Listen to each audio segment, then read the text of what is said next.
Greetings, everyone, and welcome to another exciting edition of Saturday Night InSaNiTy!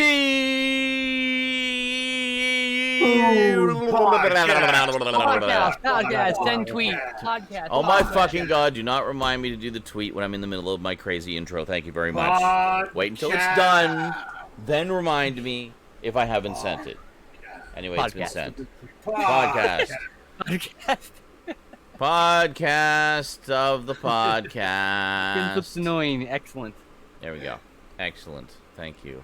Were we annoying? Good. The soundboard, no, it's not broken. It's fine. Yeah. Reloading your browser. Well, I'll get rid of it. There you go. It should be fine. Everything's. Sure not a black for your face. I will check and see. No, this is not the pre-show. We did the pre-show earlier. For anyone who wonders what the pre-show is, it's the show before the show, so we call it the pre-show.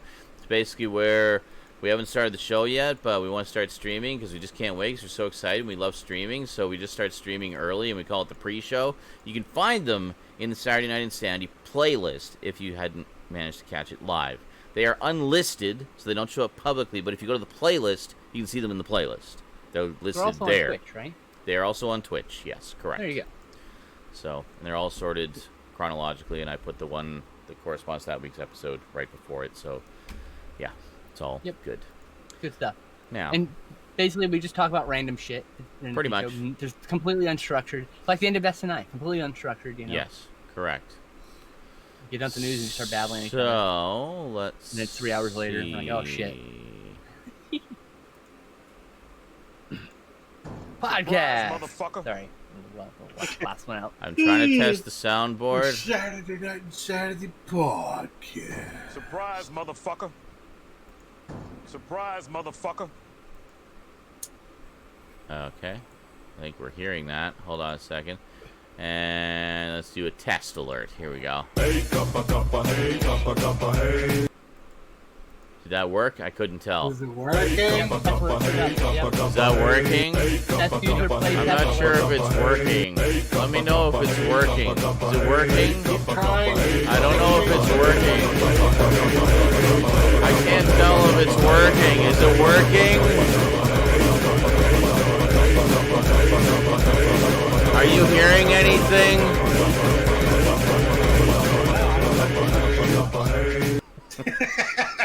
I think the soundboard's working fine.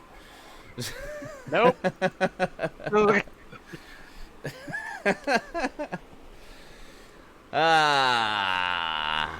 LMFAI. Laughing my fucking ass internally. So, just so everybody knows, it is officially September. Which Yes, means it is. You sub to Sean, you can actually save up to 30%. First time subscribers. Skinslip is losing her shit over I went there. right into the gutter when he said September, and I'm like, oh, I get lots of subs, huh? I like. Oh wait, I'm sorry. God. I'm sorry. Okay. I'm like, I don't know, whatever. Anyway. First time subscribers get 20% off. That's on Twitch. First time subscribers on Twitch get 20% off throughout the month of September. So, in terms of helping out me and the stream, I still get the same cut that I always do, so nothing changes there, but it costs you less. Twitch is taking it out of their end, which is really nice to those of us who, you know, kind of rely on those subs. So, yeah. Sub to me.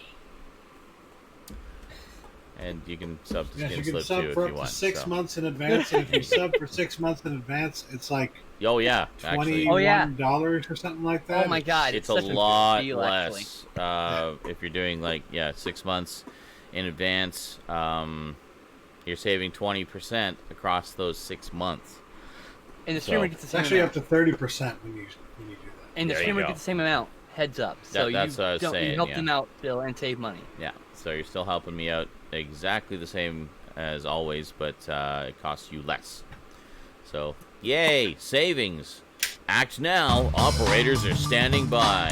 Hey! My Craft Star's hammer, what a saving. Speaking of which, Duncan covering me in puppies. Thank you so much. Oh my God, And I am a puppy, apparently. I want treats. Give me treats. Treats. Bacon? I was not Bacon? ready for Somebody that. mentioned Good luck. bacon? Hurry. I was not prepared for pet play tonight, alright? Oh my god. Okay. You look! I'm just going out with this. I'm totally in the gutter. I can't help it. On the world's Please try to help it. Thank you. I don't want to. The world's My smallest birthday, I don't what have there? Uh-huh. World's smallest Yeah. floppy cable. The hell? Wow. Wow. Holy shit. Hey, Seth Was that the Angel. cable? I am a cactus. Go with my prickly One of those, personality. routing cable things, right? For a No. motherboard or whatever. It's actually a very special cable. Eh. This- Oh, this is that's the a big. first- I'm a big cactus. Oh, look at me. This is the first Don't get too ever close. Give me a hug. Give me a hug. iteration of what we Give would me later call hugs. SLI. Oh. SLI. SLI. This is for the 3D Oh, blasters. to chunk two. them together. Gotcha. Oh, you did. So it does connect two cards. Crossfire. Yeah, Daisy Chain 2. Not the way I thought it was. Crossfire. Yeah. Crossfire. That's AMD. This is Mhm. actually isn't even NVIDIA. This is Well, I assumed it was a brand name. You'll It's get actually caught called up an in SLI the connection. SLI. Crossfire. yeah. But later, when NVIDIA bought 3DFX and integrated SLI, AMD Crossfire. tried to do it. Shut the fuck. Tried to do something similar and called it Crossfire, Awesome. and it didn't really work out. I thought you had NVIDIA cards. Don't you have twin NVIDIA cards? No, that's what I'm saying. This right here, this really short floppy cable, is actually the SLI bridge between Yes. two 3DFX Voodoo 2 cards, the first ever Oh. actual existence of The SLI. old school. Yeah. I remember the Voodoo cards. They were like the shiznit at the time. Everybody wanted They one. I actually had to read this to figure out what the hell that cable was. Nice. Cool. So it's basically just like a little. It's just a bridge. is it It's like how just a it's little- how. It's like a disc cable. But is that And actually, what's funny is it's twisted, so it actually is a floppy cable. Yeah, like, is it between- actually a floppy cable? Because It is like actually a floppy cable. You Huh. can That's plug a awesome. floppy So drive you could into it. literally plug two baby floppy drives next to each other and it's like, ha! For Hey, no Worm reason. Disease and Smeghound Look. both redeemed 50,000 chat points to pay their Holy rent. shit. They both God live damn. here. Oh, Thanks, I'm guys. almost there. Thanks, got a couple guys. Just streams. flaunting the fact that you can pay rent in these fucking hard times must Yeah. be so nice. The best part about that rent payment is it doesn't actually cost you any money. It's just hang out in the chat for a sufficiently lengthy Yeah. time, and it's a nice little bonus just to show everybody that, hey, I'm a regular and I'm proud of it. Got like six. I got 6 times over, I think, and I'm about to hit another one at 40. got Oh, look, not Garbage a lot, Gamer 2. Well, isn't that nice for you? I did it twice, bitches. Whoa, There you go. double rent. Double rent. Shit. You're wondering what we're talking about, is this. That's great. It's called I Live Double Here, rent. and it costs 50,000 chat points. It's basically because we got these chat points this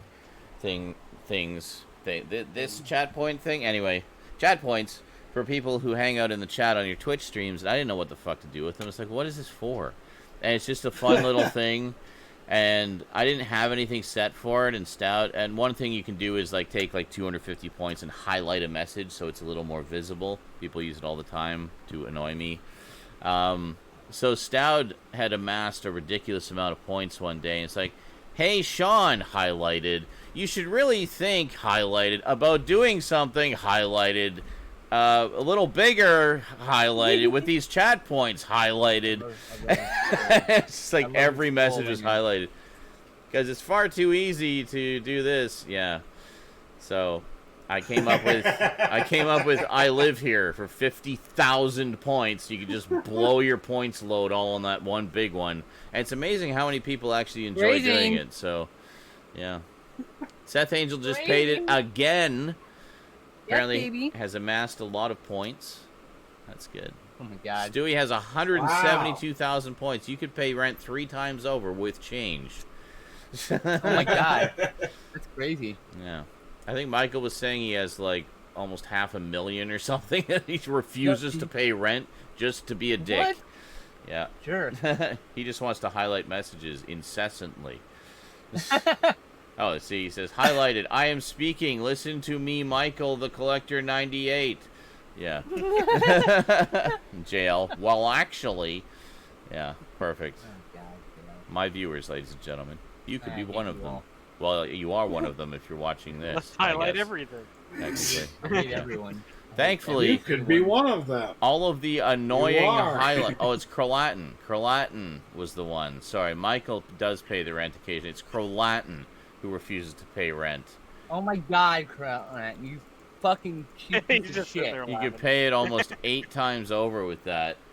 This Shit. oil baron over here with his 300. You don't He's deserve an your oil high. baron. You don't deserve your position, sir. That You don't virtual deserve your currency. position.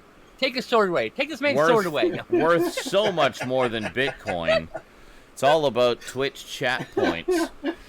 Oh God. All right. We should probably get into the news here. We got quite a list of stuff. Let's see what we got here. I have not been paying attention at all this week. I've been just editing highlight videos of my streams and stuff. I've just been sleeping irregularly, and it's just been a mad, crazy week. So I have no idea what's going on. Let's find out.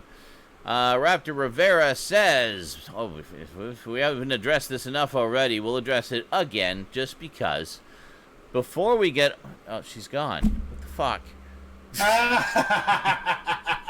She just disappeared. Let's go. All Let's right. go. Well, we'll do it anyway. Before we get on with the news, we've got a birthday girl in the house, folks. Your queen of the cram and mine, Skinslip. To say she's one of the most genuine human beings I've ever met would be an understatement. Happy birthmas, and we love you. Birthmas? Yay, And- Skinslip. Happy Yay! birthday, I'm Skinslip. so glad that she was here to hear that heartfelt sentiment. Just left right as I was starting the news. That's Oh, great. my goodness. We'll read that again later. Okay, trailers. Trailers. We got a bunch of trailers. Official trailer for the Prime Video original Welcome to the Blumhouse, premiering in October. This new horror anthology features 4 films resulting from a partnership between Blumhouse Productions and Amazon Studios, with all 4 movies coming to Prime Video next month: The Lie, Nocturne, Black Box, and Evil Eye. Not only does the trailer promise some really good chills, but it teases all of the incredible talent bringing these stories to life. Cool, it might be... Wait a minute, did you say Evil Eye? Evil Eye, yes. That's a Mario Bava movie. Huh. Cool. Well, it's probably not that one. It'd be either a remake or something with a similar title. A remake of a Mario Bava. I'm interested. Well, it might be, or it might just I'm be... interested. or that might just be the title they decided to use. Not even Oh, realize Evil Eye it was a Mario Bill who Bava knew movie. too much. Okay. Cool. Okay, let's try that again. Raptor says, before we get on with the news, we've got a birthday girl in the house, folks. I had to pee. You're, so bad. you're Sorry. queen I of the... didn't know If that you had was waited gonna like happen. literally 30 seconds more. Anyway, I didn't know that was gonna happen, or I would have. you know, you can read the news too. You don't have to wait That's for me okay, to we read got it. Yet. That means Anyway. you got 2 celebrations because we celebrated already and now we're going to celebrate again. So let's go. Let's do it. Your queen of the cram and mine, Skinslip. To say she is one of the most genuine Yay! human beings I've ever met would be an understatement. Happy birthmas, and we love you. There you Aw. go. Yay! Happy birthday! Yay! Woo! I didn't shave. I'm sorry. That's okay. We forgive you. You're far enough away from the camera we can't tell. Oh, I should probably use my lower quality camera. That'll help too. There you go. That'll make it even less apparent. There you go. Excellent. Perfect. Deal Wow, with my hideous. You. It made it worse. It made it worse. There you go. There we Oh, wait a minute. Where we go? It highlighted it. Oh my god. Oh, where'd she go? No. There we go. No. Go back. Don't make. There we go. There we go. Actually, you're Thank right. you all for the Yeah. birthday wishes. It actually does look better on the better camera. All right. Thank you, everybody. Thank you. Thank you. Official teaser trailer for the CBS All Access series Stephen King's The Stand, premiering December 17th. After the world is in ruins due to a man-made plague, a battle of biblical proportions ensues between the survivors. Burf. Co-created by Benjamin Cavill and Josh Boone, the latter of which has directed 2014's The Fault in Our Stars and the recent New Mutants film. I will say about that trailer, I'm very, very not optimistic, but Really? we'll see. We'll see. Well, I know you're a big fan of the old miniseries, but that's just it. Like, it might just be because I like the original, and I like. Never seen this it. seems foreign and new to me, and I don't like it. I don't like it one bit. Such new and Snooty different, opinions are and out. I am afraid. They've ruined it. Yeah. Well, hey, I mean, we are all fearful of the new version of It, and it turned out to be amazing. Love the new It. It could be great. It's fantastic. I don't know how I feel about Whoopi Goldberg as Mother Abigail, though. Yeah. Whoopi can do drama. She's not all about those laughs, She's you know. Great. She's a great actor. All right. I don't know how I feel about it. Bro. I don't know. Bro, are you being racist right now? Definitely. All I will No, he's say not. is, remember what they said about Michael Keaton being cast as Batman. Benefit of the doubt. Wait until you see Remember what they said about Robert Pattinson being it. cast. Well, there you go. Remember what they said about literally anyone who's ever been cast as Batman. They were right about Val Kilmer. That's all I gotta say. He's the worst Batman. He's not the worst Batman. Of all the Batmans on the list, George he's definitely- Clooney, dude, come on. No, George he was way Clooney better. is just George Clooney in a bat suit. He doesn't even try to be Batman. That's doesn't so look better. honestly true. Here, True. hold on. George Clooney is hold just on, George hold Clooney. on, wrong. hold on, Yeah. Yes. hold on. Michael Keaton, It's true. I'm Batman. Val Kilmer, I'm Batman. Kevin Conroy, I'm Batman. Christian Bale, I'm Batman.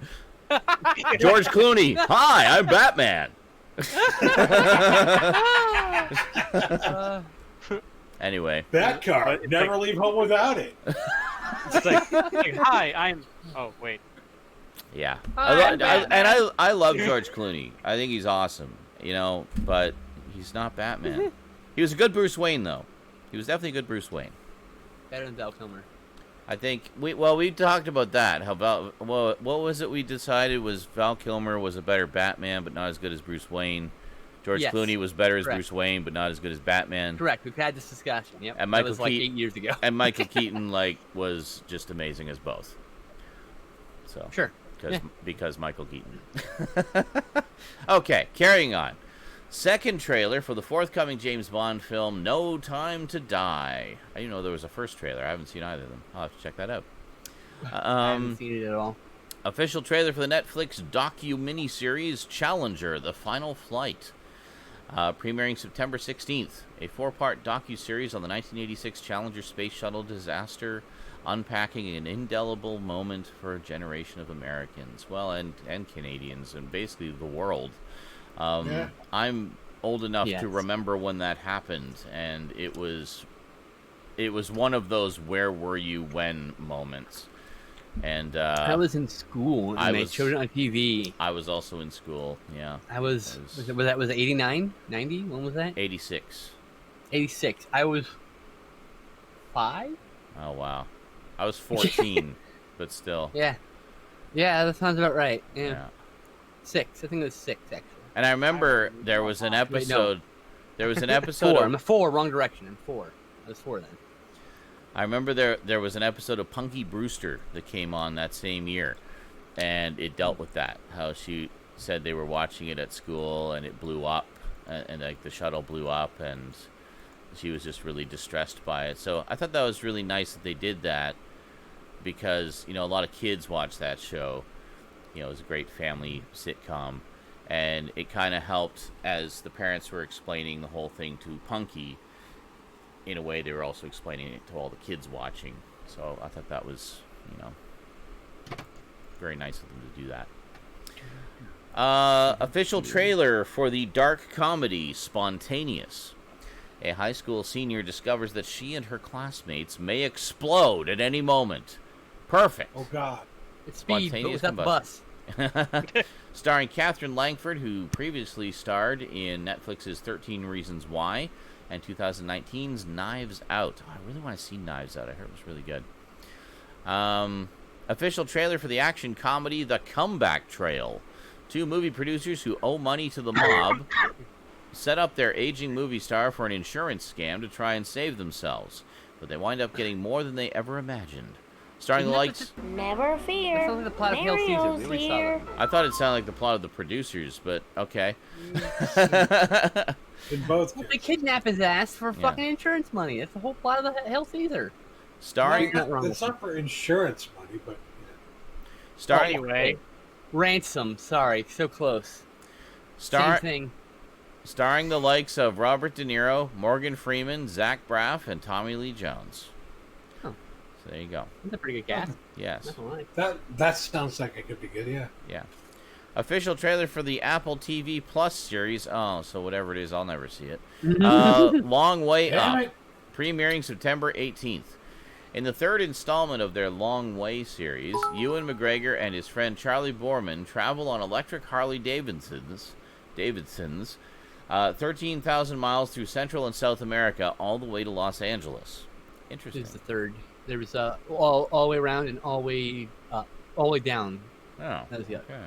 Australia and wherever the other. I can't remember the first one. Aw, thank you, Michelle. Which one? Who? Michelle gave me my birthday. Oh. Thanks, Michelle. Where was I? I was on the wrong screen here. Okay. Official trailer for the action thriller The Doorman. A woman, played by former Batwoman Ruby Rose, returns from combat and befriends a family in New York City. A gang of thieves plot to take the family's valuables, and she is all that stands between them and their lives. Co-starring Jean Reno. Sold. Ruby Rose and Jean Reno. Oh. Fucking A. Official teaser for the Netflix original series, The Haunting of Bly Manor. So looking forward to this. It's the it's the second season of the Haunting of Hill House. So it's such a great show. I need to rewatch that. It's very such good. A great show. Very good. The guy who played Luke in that is in The Invisible Man. So pretty cool. Premiering October 9th. From the creators of The Haunting of Hill House, the story tells of a young governess hired by a man to look after his niece and nephew at the family country house after they fall into his care. Arriving at the Bly estate, she begins to see apparitions that proceed to haunt the premises. Oh, this sounds like it's based on The Turn of the Screw, which is one of my all-time favorite ghost stories. Very psychological. Very intense. Very cool. Awesome. Looking forward to that. Yeah. You had me at the 2nd season of Haunting of Hill House. Yep. Yeah. You had me. Okay, movie TV news. The Marvel character Silk is now the latest to receive her own live-action television adaptation. Phil Lord and Christopher Miller, the duo behind the Jump Street duology, the Lego Movie, etc., will act as executive producers in a collaboration with Sony Pictures. No network or streaming service is currently attached, but sources say Amazon is in talks to acquire the project, along with other potential Marvel series based on characters Sony controls. The character Silk's real name is Cindy Moon, a Korean-American classmate of Peter Parker's. Like Parker, she is bitten by a radioactive spider, which gives her the ability to move at incredible speed, shoot webs out of her fingertips, and possess an advanced spider sense known as Silk Sense. Interesting. So she's like a female Spider-Man, but with the organic web shooters and all that cool stuff. Cool. Yeah, I'll definitely check that out. Disney announced this week that the 2nd season of the Star Wars series The Mandalorian will premiere on October 30th. I still haven't seen the Nice. first season. Oh, you need to do that. I'm not going you to can watch it until You can November. literally watch it in because one sitting. It's Halloween. short. This is kind of sad news. I heard about this. Sadly, due to scheduling conflicts, Hugo Weaving will not return for the 4th Matrix outing. While he was originally scripted to return and had done readings from beginning from last year, Stop and Start Productions have ultimately nixed that plan. Weaving has said, "I know they then started shooting in San Francisco, and they were going to shoot in Chicago, and they ended up starting in Berlin, but it was shut down, but they restarted again. I don't know how they're going, but yeah, it would be lovely to be over there and hang out with them all. I'm very fond of Keanu and Carrie. I haven't seen them for a while, but I look forward to seeing it. So that's sad. So no Agent Smith and no Morpheus. That's okay. Yeah. The thing is, like, people are getting really upset about that. It's like, well, calm down. Like, it doesn't have to be the exact same kind of Matrix movie, you know? Well, and to be fair, the whole Agent Smith story arc was concluded quite nicely, I thought, at the end of the third movie. Yeah. So there's really no need for him to come back. I mean, it would require a lot of explanation. So just move on, do something new. I am a little bummed that Morpheus won't be in it, though, because he was such a... Like an upgraded program, too. It could be a similar role, but like a different character. Like, yeah. With a new actor in that role, you know? A different program, if you will. Yeah. Or a different virus, because that's basically what he became. Jones or something, you know? Yeah. Whatever, you know? Instead of Smith. Unbelievable. I just made something this up, guy you know? says he's a Star Wars fan, Oh, but God. he doesn't even have the Ewok movies. Uh-huh. Those are the best ones. How can you call yourself a real Star Wars fan Unbelievable. if you don't have the original Ewok movies? Thanks, JL. That never gets old. Alrighty. Except that it's getting really old. Yep, it definitely Except when it does.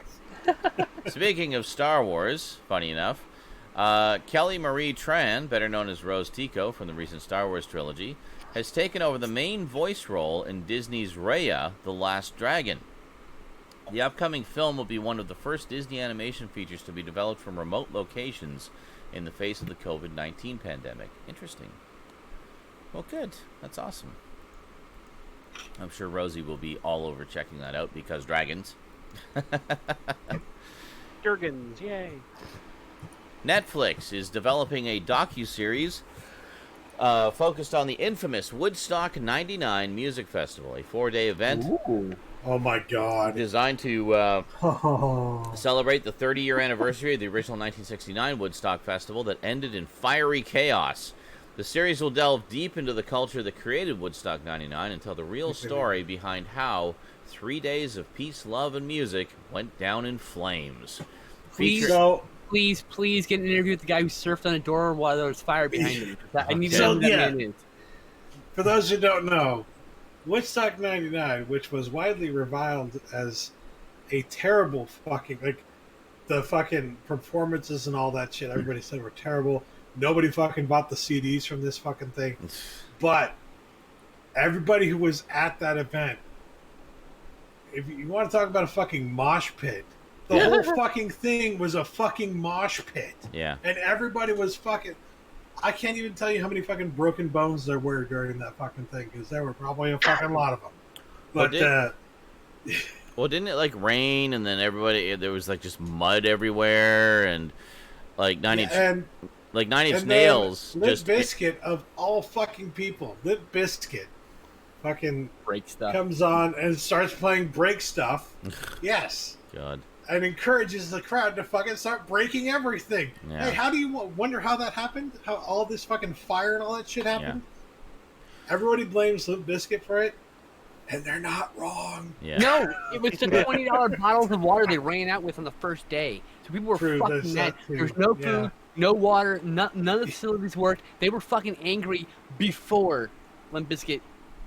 And then they were then that happened, and he gave them the permission, basically, as it were. But anyway, I remember apparently the 9 Inch Nails performance was really good. I remember they did, you know, 99 shit.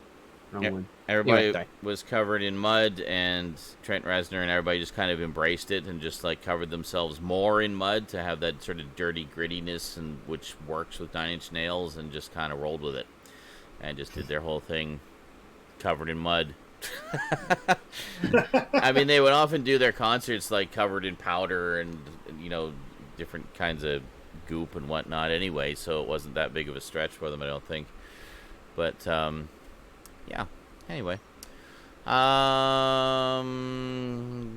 So featuring unseen archive footage and intimate testimony from people behind the scenes, on the stages, and in the crowds, the series aims at telling the untold story of a landmark musical moment that shaped the cultural landscape for a generation. I expect that to play out like a fucking episode of Jackass gone wrong. Yeah. The Duke and Duchess of Sussex, Prince Harry, and his wife Meghan have founded a yet to be named production company and signed a multi-year deal with Netflix. We'll unname this later. What? Which will pay them to make documentaries, docuseries, feature films, scripted shows, and children's programming. All right, cool. Huh. Months before the tentative release of Zack Snyder's Army of the Dead, Netflix announced this week that they have greenlit a live-action prequel film and an anime spin-off series, acting as a sequel to Snyder's Dawn of the Dead from 2004. Following a zombie outbreak in Las Vegas, a group of mercenaries take the ultimate gamble, venturing into the quarantine zone to pull off the greatest heist ever attempted. That's interesting. Cool, so they're actually doing a follow-up to that. Interesting. Yeah. That's one of the ones we always talk about as one of the remakes we actually really liked. Yeah. And they did leave it open at the end for absolutely. Like what's going to happen next. So. Yeah. Oh yeah. Yep. Now we'll find out. Finally. Yeah. Wonder if anyone survived that post-credits scene. Yeah. The sequels were about something entirely different. It's the same event, but it's not the same people. Yeah. Yeah. Cooper Hoffman, son of the late great Philip Seymour Hoffman, has been cast in the leading role of Paul Thomas Anderson's next picture, an untitled 1970s set coming-of-age story which marks Cooper's film debut. Hoffman is playing the child actor at the center of the movie, which involves multiple storylines and is set in the San Fernando Valley. Cooper's father and Anderson had previously collaborated on numerous projects together. The third season of CBS All Access's Star Trek Discovery will introduce the first non-binary and transgender characters in Gene Roddenberry's iconic franchise that celebrates diversity via a sci-fi lens. Blue Del Barrio will make their screen acting debut as the non-binary character Adira, who is highly intelligent with a confidence and self-assurance well beyond their years. Ian Alexander will play the transgender character Gray, empathetic, warm, and eager to fulfill his lifelong dream of being a Trill host, but he will have to adapt when his life takes an unexpected turn. Season 3 premieres on October 15th. Ian Alexander, by the way, is the actor who played Lev in Last of Us Part 2. Oh, yeah. Excellent. Which makes me very excited because I loved Lev. So. And to all the people losing their fucking minds about this, get fucked. I drink nerd rage beers over this. Oh, I just laughed a lot. I posted laugh gifs to lots of dumb people on the internet over this. It's great. Just laugh. Excellent. Legendary filmmaker Francis Ford Coppola has announced a new edit of The Godfather Part 3 will hit select theaters as well as digital physical media forms for its 30th anniversary this year. Mario Puzo's The Godfather, Coda, The Death of Michael Corleone, is an acknowledgement of Mario's and my preferred title and our original intentions for what became The Godfather Part 3, Coppola said in a statement. For this version of the finale, I created a new beginning and ending and rearranged some scenes, shots, and music cues. With these changes and the restored footage and sound, to me, it is a more appropriate conclusion to The Godfather and The Godfather Part 2, and I'm thankful to Jim Giannopoulos and Paramount for allowing me to revisit it. Cool. This is like the third or fourth cut. Is it? Yeah. Well, of the entire series, there's a bunch of... Yeah, there's this is just the third movie. It's just the third movie. This is the third cut, the third movie. Is it? And the theatrical third cut, reconstruction cut, and now this cut. The third movie is the one that most people had a problem with. Yeah. So this, at least, it makes sense for me. Well, it sounds like he's trying, he's trying to make it align better. I think it may have been the problem. I haven't seen 2 and 3. I've actually only ever seen the first one. But what the fuck? I know. You know some of the fucking best lines in the movies. Holy shit! I know. Well, I own them. My heart. I'll see them at some point. I'll probably just do an afternoon of The Godfather and watch all 3 of them. That's what me and Stoudman have been wanting to do for a while. No. The whole afternoon. Tomorrow. No, we're doing Halloween shit tomorrow. Yeah. Okay. Time of year, Stoud. It's not. Yeah. Yes. Fair enough. Fair enough. It was just bad timing. Maybe that time now. maybe I'll just have like a mob month. Watch The Godfather. Finally rewatch The Untouchables and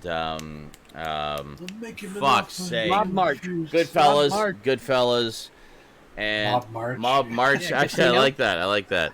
How about Casino? And then can finally sit down and watch The Sopranos from beginning to end because I haven't seen the latter half of the series. So. Yeah, wait until after you watch the classic movies. Yeah, obviously. You gotta have your Scarface. You gotta have your Godfather. You gotta have Casino and Goodfellas in there. I don't have Casino. Then you can do The Sopranos. The Sopranos, just to have all the cultural. Then you could top everything off with Corky Romano. You gotta get Casino.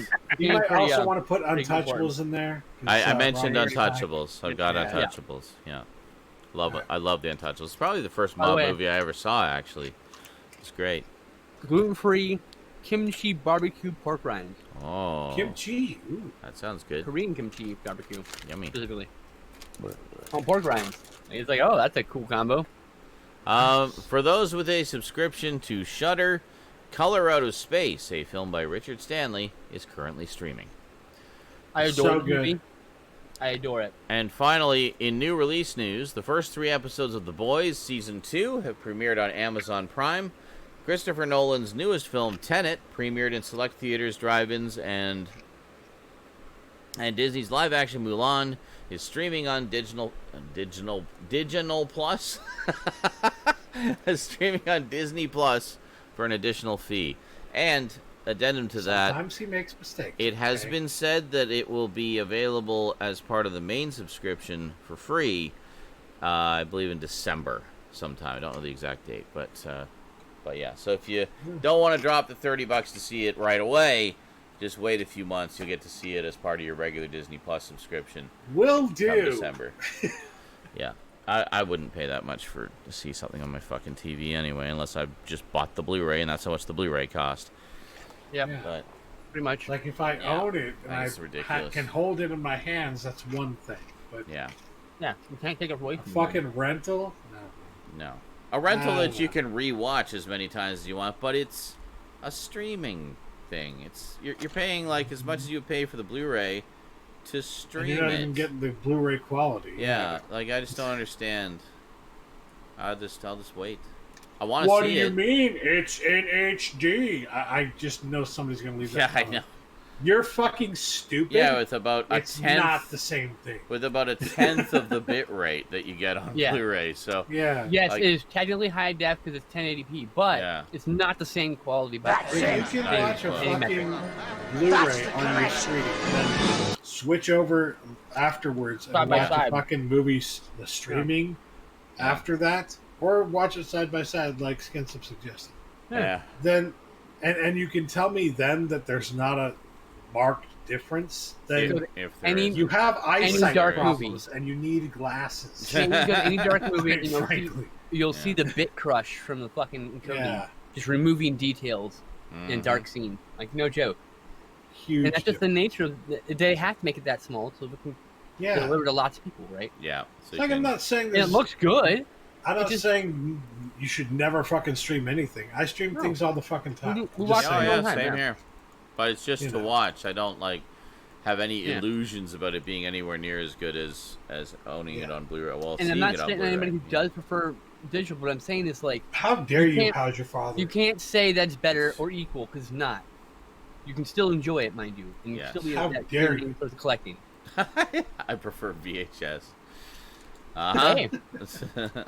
I know people who actually do prefer VHS. Analog for the win.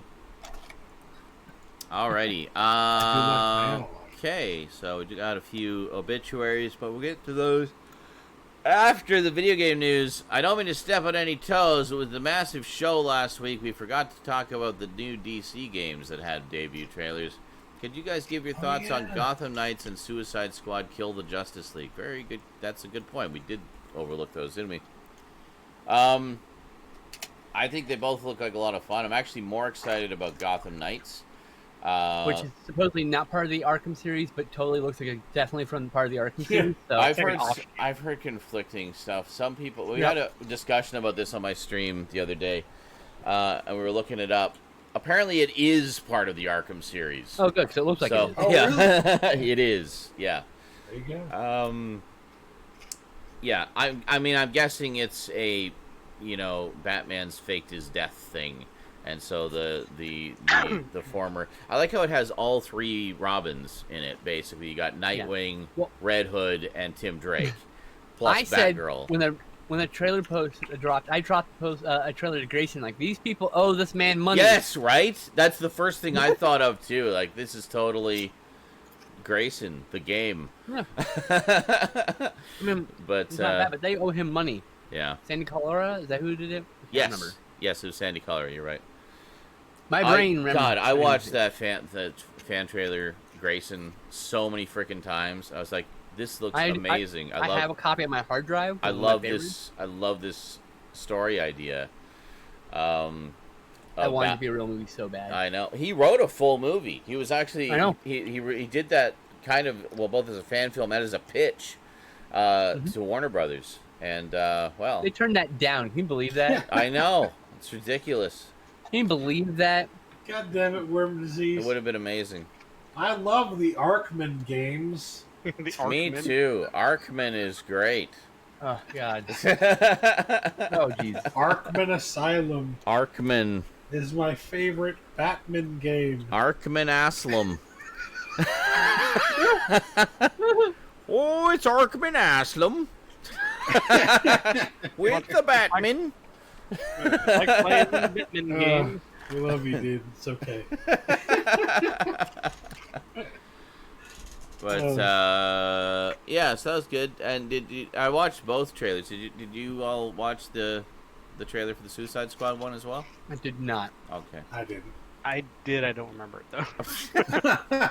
Well then, really? aren't we that prepared? Much of an impression. Oh, I didn't even put it in the news because I figured you guys already talked about it. Well, I watched it and I thought it looked cool. It's got all your favorite characters in it. It actually, I gotta say, the mocap in it is so fucking good. For the first 20 seconds, I thought it was a live action movie of some kind. I'm like, oh, is this the new Suicide Squad movie? No. It's the game. Nothing to do with the movie. But so good, but yeah, it looks pretty good. Basically, something about the Justice League going bad, and Suicide Squad has to take them out. Obviously, going to be some twists and turns to that story. So, looks interesting. I am intrigued. I would like to see more. And I can't remember if we got... No, we didn't get any gameplay footage. It was all, basically cutscene footage. But that's what I do remember, it all being, cinematic. Yeah. But it looks fun. It looks good. Most reveal trailers are. It's got the kind of attitude that you expect from a Suicide Squad story. And, yeah, I'll check it out. But, that said, way more excited for Gotham Knights. Gotham Knights, I think, looks amazing. Oh, yeah. And can't wait to check that out. I love that, it's kind of like, Robin was always kind of seen as a bit of a joke for the longest time. It's like, oh, yeah, Boy Wonder, spandex, acrobat, always making jokes, and blah, blah, blah, blah, blah, holy this, holy that. And just like how Aquaman is like, oh, yeah, that guy who can talk to fish. Ooh, what a badass. But then they have gradually reinvented those characters so beautifully over the years. There is so much depth and nuance to all of the Robins, and so much genuine badassery to Aquaman now. Nobody laughs at Aquaman anymore. That's just not a thing. Joke, right? It's not a thing anymore. Do. And when it comes to what bothers me, anything other than the comic books, we can thank Jason Momoa for bringing the badassness back to Aquaman. Yeah. Well, actually, we can thank Bruce Timm's Justice League for bringing the badassness back to Aquaman, because that's where that one kind of started. I I just it drives me nuts. People say that like spandex doesn't work in movies. I'm like, but it doesn't. It sure does. Nope. Suicide Squad's gonna prove you wrong. There's how many people in fucking spandex than that. Nah. There's the odd character that'll work with, but creativity. Yeah. Nothing has to be realistic. Owes you nothing. It owes you nothing. It's art. It'll do whatever it wants to do. You can either like it or not. Who said? Works how did I say or even imply that I felt that the art owed me something? Like that's where are you even getting that from? How dare you? This is just this is just your anti-armor nonsense again. No. Yeah. No. My complaint is about people with saying that spandex doesn't work in films because fuck you, X-Men. You're such a fetishist. What do you have against leather? Absolutely nothing. I never implied it. Well, I have a few things against leather. Nor did I imply that art owed me anything. It doesn't breathe well, first of all. Yeah. So I get real sweaty in it. Well, you don't have solid leather. You have like fabric. We need Wolverine in yoga pants. All right, that's what this world fucking needs. I need him in tight pants with his balls all sucking in there just to fuck with people. Oh my god! Yes! Just running around in tight spandex. Badass Wolverine. Anyway, be like Carl Urban. I'm like, you'd be like, oh, you can't even say it's not badass. Carl Urban. I mean, come on. The thing came back to Aquaman. So I'm so tired of this spandex argument. Okay. I think it was a meme or something out there about Aquaman, and it was kind of playing on the whole how Aquaman isn't respected as a legit superhero, or wasn't for the longest time. And I think it was Batman and Superman are talking to him, and Batman's like, yeah, I beat up criminals in Gotham City, and Superman's like, yeah, I beat up criminals in I deal with criminals in Metropolis. And Aquaman's, yeah, well, I deal with all of the villains in the sea, all the supervillains in the ocean. And Batman and Superman just look at him and say, there are no supervillains in the ocean. And Aquaman says, yeah, I know. That's because I do my job. Shots fired. You're fucking welcome.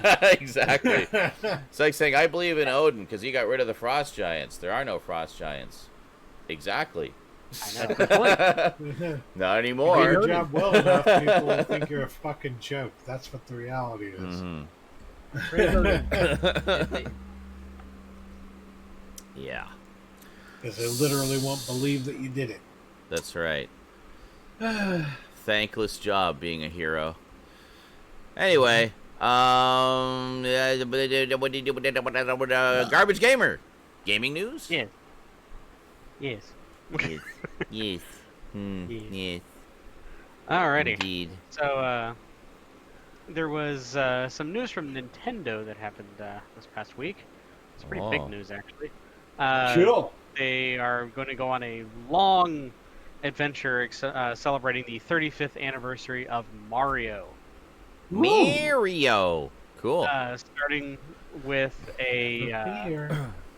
Never fear, Mario is here. Sorry, Mario. Mario's here. Yeah. The first thing they announced was they are recreating and making a replica of the original golden Game & Watch. Oh. That's going to be Mario themed. And it's going to play, it has an LCD screen, it's going to play the original Mario. Nice. And it's also going to have a special little add-on, which is, I think the Juggle game, recreated with the main character being Mario's head. Nice. Now, sorry, which, that's interesting. When you say the original Mario, which, like I the don't original appreciate Super Mario? Super Mario Brothers. Oh, Super Mario Brothers. Sorry, what was that? Yeah, no, not the Mario arcade game. The actual. I don't appreciate this erasure of Mr. Game & Watch. I don't know. Moving on. Okay. Stick figure. Fuck off. No, he's a classic icon of Nintendo. Thanks, Major Matogo. Was it? Yes, he is. If it wasn't for Game & Watch, we wouldn't have the video games we have now. It would help keep them afloat in some bad fucking years. After the crash. Well, did Not it? Really. Yeah. I don't know about that. It's the first That's I've heard why they're about still it. here. First I heard it. I thought it was the crash happened in 1984, and then Nintendo came back in 1985 with the NES and revitalized the whole industry pretty much single-handedly. Single-handedly, yep. Yes. Pretty much. Yeah, they were kind of like. Game & Watch is important, bro. I can tell you. I'm not saying it wasn't important. I'm just saying it wasn't the single thing that kept them afloat as a company. Well, I don't even know what you're talking. What is this gaming watch? This is like literally the first I've heard of. Really? Game & Watch. It's Nintendo's first video handheld. You've never heard Game & Watch? No. It wouldn't none of the handhelds would exist without it. It's literally inspired by the Game Boy. Yeah, I'm shocked because it's I never heard of it. This is something that came out during your childhood. Yeah. So I'm like, I would have thought you would have known about it, but... Well, I had I had a watch. I had a digital watch that had a game of Pac-Man on it. Is that the kind of thing you're talking about? That was later. No. These were handheld games. Yeah, think like the Nintendo DS, if you will. I was going to say it would later inspire the design of a Nintendo DS. It was a dual. Okay. Yep. I probably saw them. I just didn't. They had two don't screens. Remember them. They were like They were screens that were like the Tiger Electronic games, so to speak, but they were way better, way fucking better. Way fucking better. Cool. And it's funny because Tiger Electronics was still doing their even shittier fucking screens. So you're saying it like had more in common with early 2000s, with like the Game Boy type of thing, like more proper. It was the predecessor to the Game Boy. Gaming, not just the static LCD images. The LCD screens are what inspired them to do the Game Boy with cartridges. Yep. Yeah. Okay. But yeah. Interesting. So they announced that. My cup runneth over. Thanks, Major Matoko. Appreciate all the unicorn boner love. This was all in like a little mini direct that they had.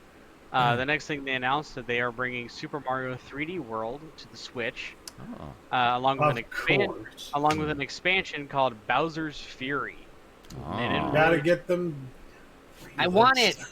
I want it. I just want a Nintendo system that can play a lot of Nintendo games from multiple generations of Nintendos. That's what I want. Well, Switch is your game console. Pretty much. A Retron 5? Or a Retron 5, yeah. I think it's a Sega Genesis action in there, too. The thing about the Switch is you can fucking get the adapter. Yeah. Okay, the thing about the Switch is that if you pay for Nintendo Online, which is only $20 a year. Oh, wow.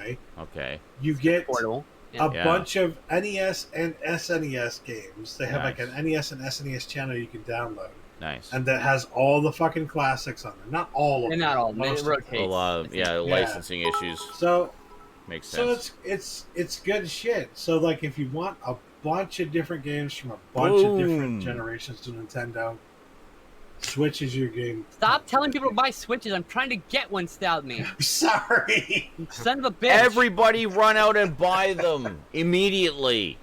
Everybody wait until before they're sold a year from now. Until they're sold out. Okay. Yeah. So the next set of games they announced for the Nintendo Switch. How much even is a Switch? Like how much is a proper Switch? Not the Switch Lite, but the real Switch. Sorry. Yeah, but these are Switch things, obviously, because it's Nintendo. How much? How much is one of those? I don't even know. Is I would see this as like a spiritual sequel to the Battle Royale Tetris game, Tetris 99. Tetris 99 is awesome. Yeah, they announced for the 35th anniversary, they announced Mario 35. And it's literally Tetris 99, except you're playing Mario against other people. Mario Battle Royale. Is it like something that's part of Tetris 99, or is it a completely different It is being released the same way as Tetris 99, where you have to have a Nintendo Plus Online, and it's free for those people. Oh, okay. But the whole premise is, again, like Tetris 99, where everyone is playing, in this case, like the first level of Mario. And as you kill enemies and do power-ups and stuff like that, you send those killed enemies to other players, and it fills their game. Yeah. That's pretty cool. Oh my god. Mario Battle Royale. So that sounds very similar to that Royale. Tetris game that Stout and I used to play. So. Okay, so a Nintendo Switch is $400 Canadian. And then to get the Pro controller, that'll go down as they become more. You don't want to get the light unit because the light unit can't be streamed, so you may not want that one. I'm not looking at the light unit. I don't have any interest in that one. And then heads up, and let you know you can't stream it. The Pro controller more in Canada. is $90, so it'd be $400. We can't find it from less than $500 here in the US. We talked about it. So it'd be like, I'm looking on Amazon.ca. So it'd be $400 Canadian for the main system. and then $90 Canadian for the Pro Controller. $439 US. 400. Sean, Really? Okay, so it's actually less in Canada. Yes. Holy shit! Wow. I would look to see how much this controller costs for you in Canada, to see if you can offset the Pro Controller cost. Maybe. This is the SN30 Pro Plus. Well, this is all fine and dandy, but this is not something I'll be buying anytime in the foreseeable I'm future. just saying, I was just if at any satisfying my point curiosity as to the pricing, because nobody was answering my question. You are interested in it. Hype train. Hype train! Hey, Hype if I win train! the lotto Oh my sometime God! soon, It's I'll the fucking hype train! send You too, motherfucker. By the way, I'm not playing the lotto. Interrupting I Garbage more Gamer likely this to time hit the instead of lotto. Skinslip. So now Skinslip can be all happy and excited and fun and joining the fun and the hype train and the hype of the hype. I'm like, Train to the hype. I just fuck. Blah, blah, blah, blah. I just want fucking Switch. God damn it! It's like the big thing I want. That and Sound Trump bite. out of office. Those are the only things I want in this life right now. Okay. Yeah. Partner There would we be go. nice, but, you know, It's the hopefully- hype train, everyone! So I can go on little dates with my friends in the game. I already have Animal Crossing. I just need Keep to- it coming. We're at 29%. Crazy. Let's get all them free emotes happening. I want the phrasing. What is this hype train? Well, Holy shit! Look at all these. hey, look at the people top of the donating chat. bits. That's the hype train. It's So like basically, you guys want the hype train to hype be train successful is or something. bits, subs, crazy. gift subs to boost the bar on the hype train. If we get Oh, yeah. all the way up to here to 100%, then everyone in the chat gets free emotes. It should be pretty easy because it's September, so you can actually save money on subs right now, and it still counts for the same amount for the hype train. There we go. Major Subs Matoko are gifting always been the best subs. way with the hype train, so Oh yeah, subs just I think saying, are you should probably well, unless you're consider- dropping like thousands Gifts. of bits, in Yeah, which yeah. case that's good too. I'm just fixing the camera here, guys. Holy moly, I am Kenny. September. Hold on, I just gotta quickly come on. Gotta fix this and put it back Welcome to the in. hype train. There we go. Hey, la la la la la. Excellent. So much the hype. We're at 51% here, guys. 51%. 51. I was fixing the camera, Duncan. Jeez, nobody listens to me, I swear. Holy Holy shit, moly, 1,500 more bits. You just jacked We're us up to 83. 81%. Now, And I have a 83 tinfoil hat, so let me tell you all about the aliens beaming their mind control beams directly into my brain. The foil reflects the beams back at them so I can read their thoughts. While slowly microwaving your brain from That's the right. inside. Yes. That's right. So to move the hype train thing, it needs to be 100 bits or more, or a subscription, or a gift sub. And there we go.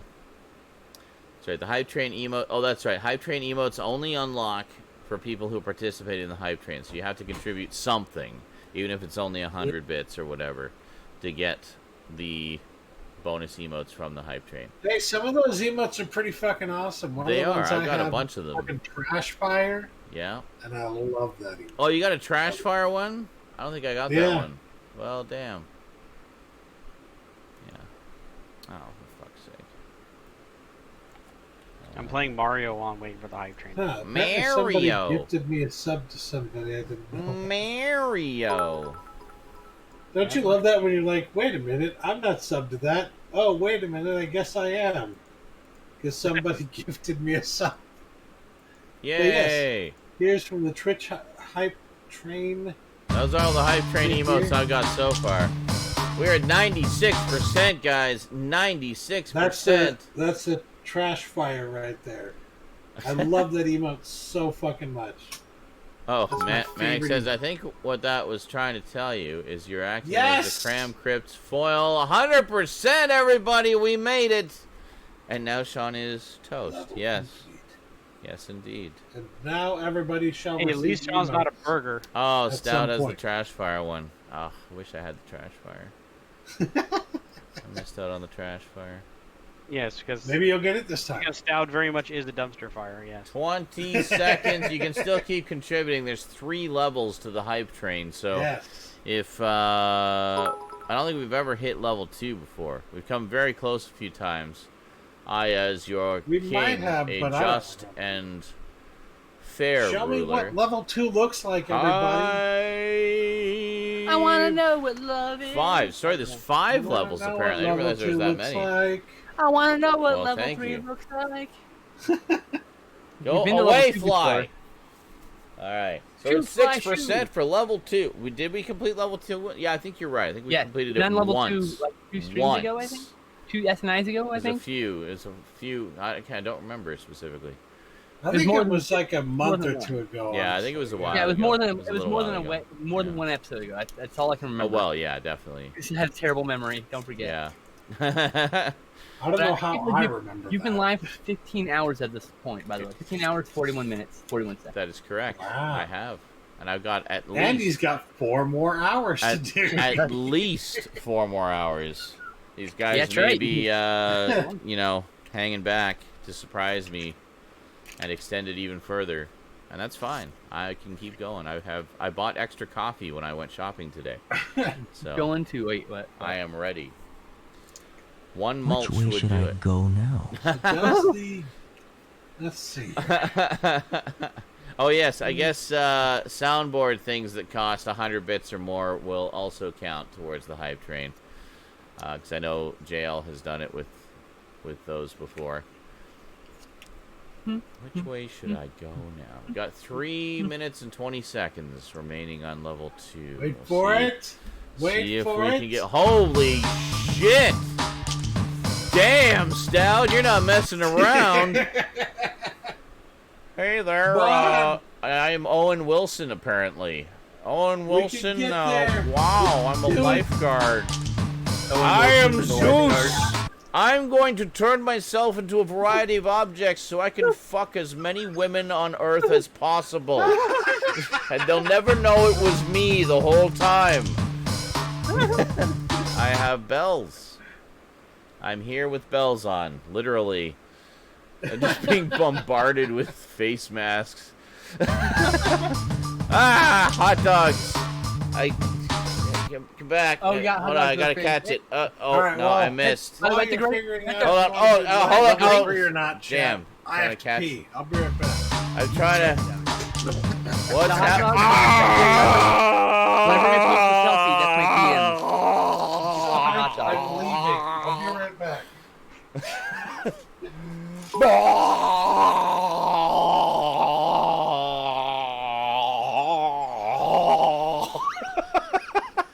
What the hell is happening?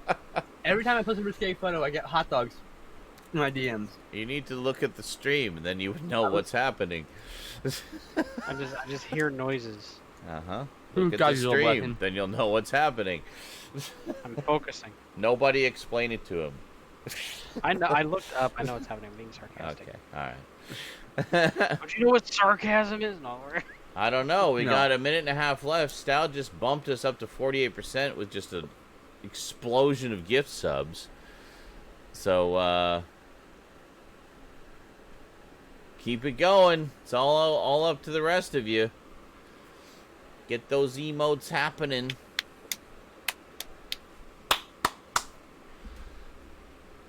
You need train sounds to encourage you? Here we go. Train sounds. No, that's not the right button. Hold on. Train sounds. There we go. Hype train. Train sounds. The train. The sounds. The train. Oh, this one. Oh, there we go. That's a good one. Yeah. 50%.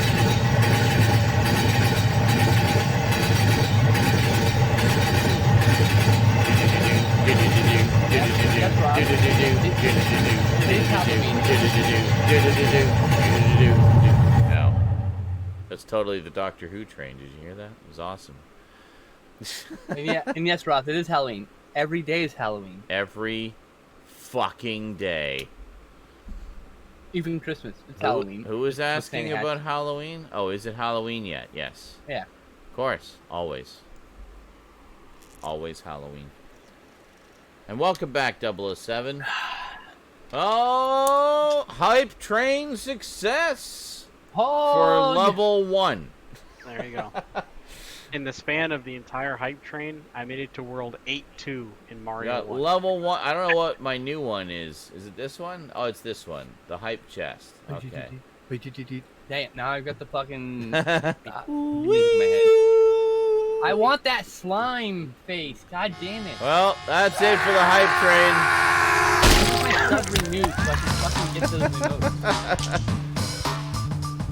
Hey man, how's it going? Welcome to InSaNiTy. We're 17 more days. We're just kind of chilling out here and having a good time, God. man.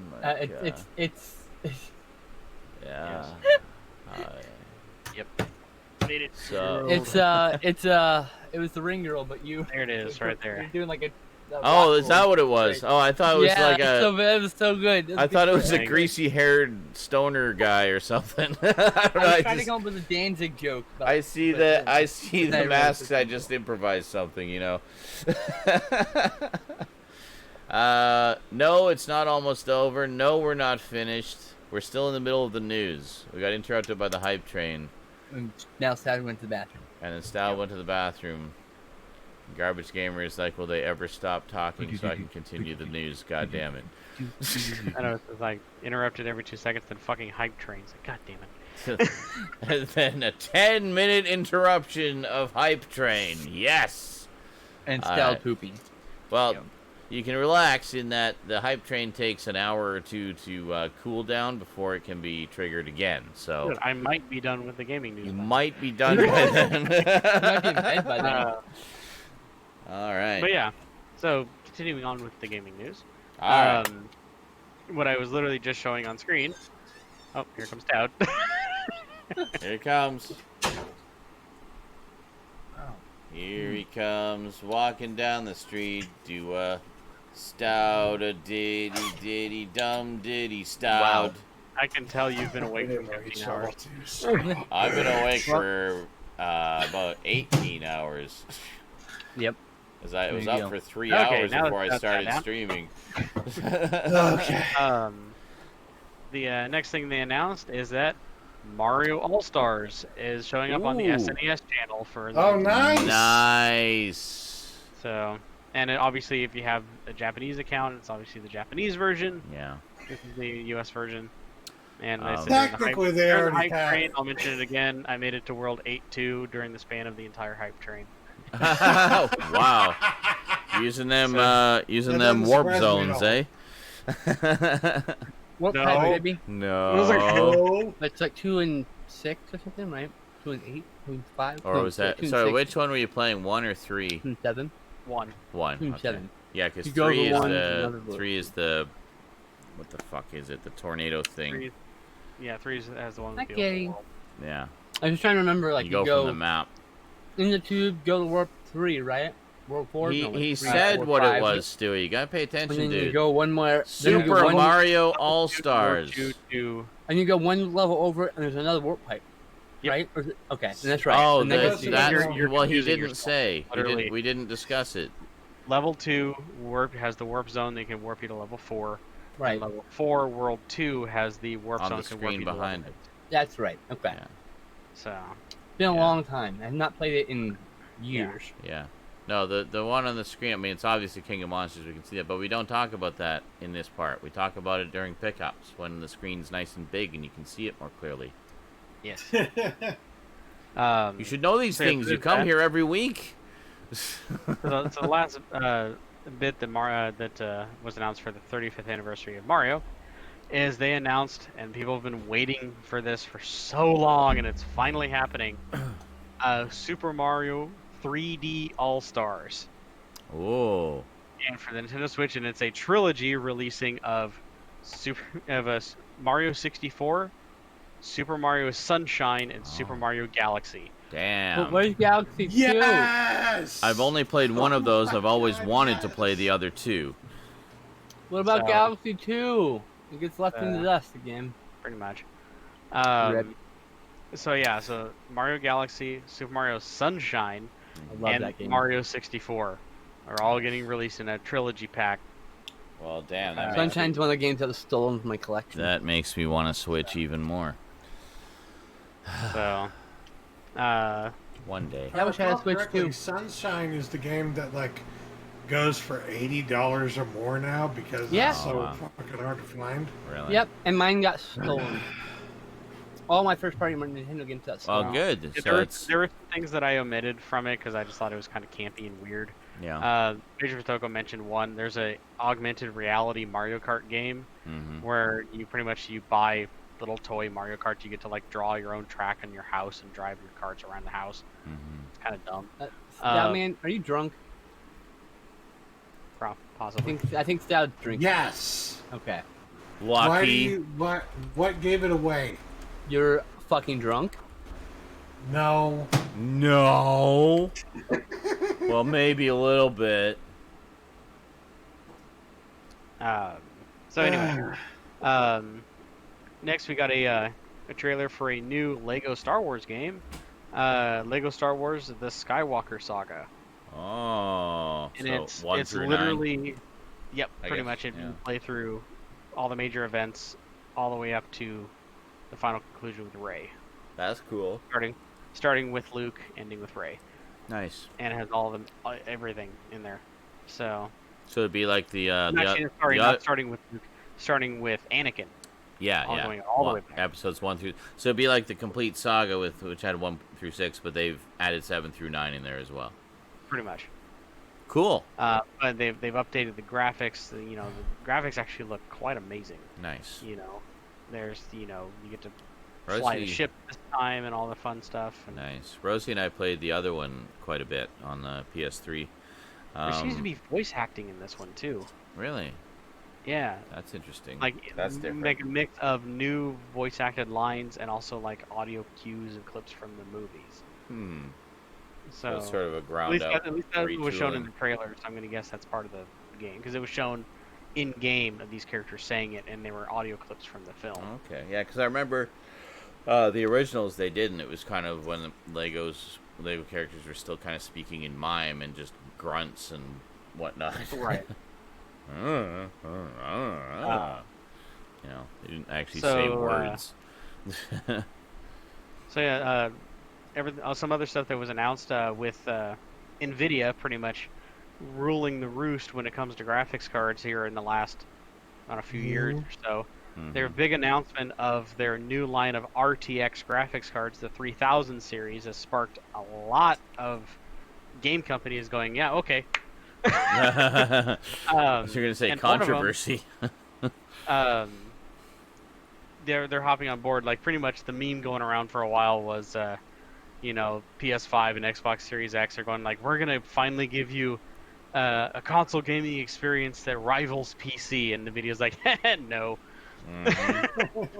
And pretty much releases this 3070, 3080, and the 3090. The 3090 being this monster brick card that's just renders life. But their big thing is RTX and DLSS. RTX is the real-time ray tracing, and DLSS is deep learning super sampling, which is pretty much it's able to learn and keep your games running real fast and running. Pretty much it fools your eyes into seeing higher resolution while rendering at a lower resolution. I see. It's an interesting way they do it, but pretty much it gives you more frames per second and it looks better. So. But on top of that, there are some games that got announced that are adding in DLSS and real-time ray tracing. One of them being Doom Eternal, coming soon, is going to get all these cool effects. And the other one, ironically, is Fortnite. Oh, yeah. Fortnite is getting the DLSS and ray tracing. Oh, wow. And I've seen the trailers for ray tracing turned on for Fortnite. It doesn't look half bad. Yeah. It adds a little bit more of a modern feel to it. Kind of tones down the cartooniness a bit. Interesting. one of the big things they showed off actually was real-time reflections. Obviously, the mirrors and stuff like that.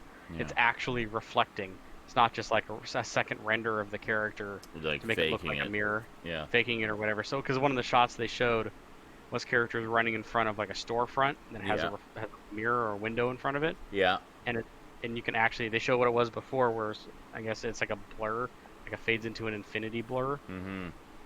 Now it's actually a reflection. That's pretty cool. So it's pretty cool.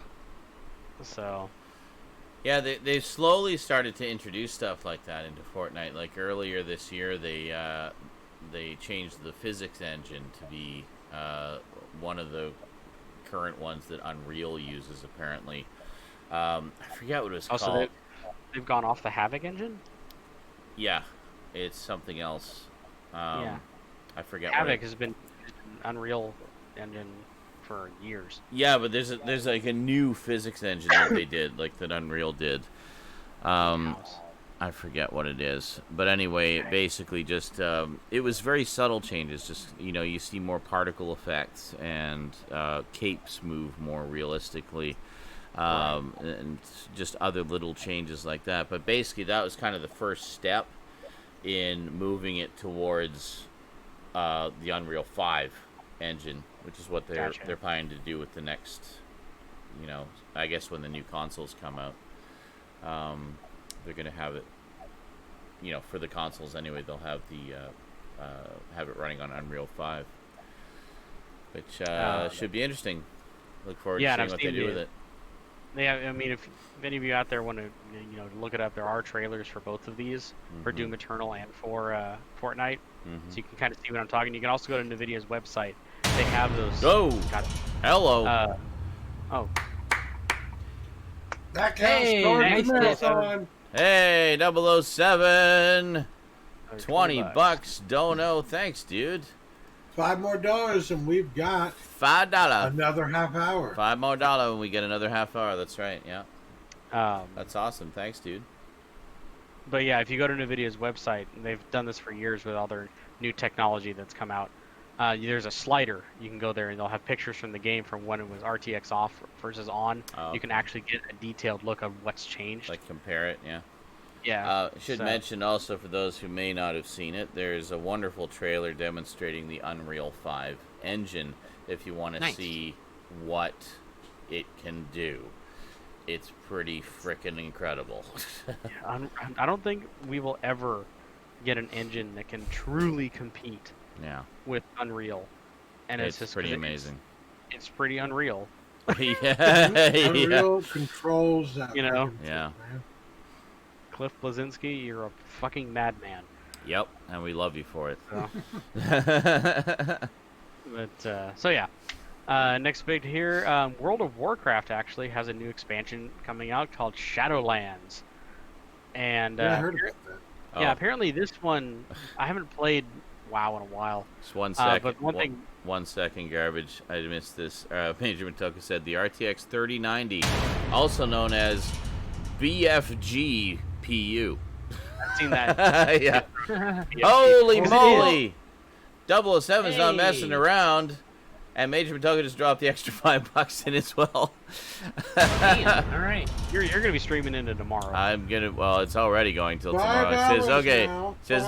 Says there we go. Now 2 half hours. I had a good night. Want you to as well. Thanks so much, dude. Always a pleasure to play with you, man. You're good people. You're good people, 007. So glad that you finally started coming to the streams. It's been awesome getting to know you, dude.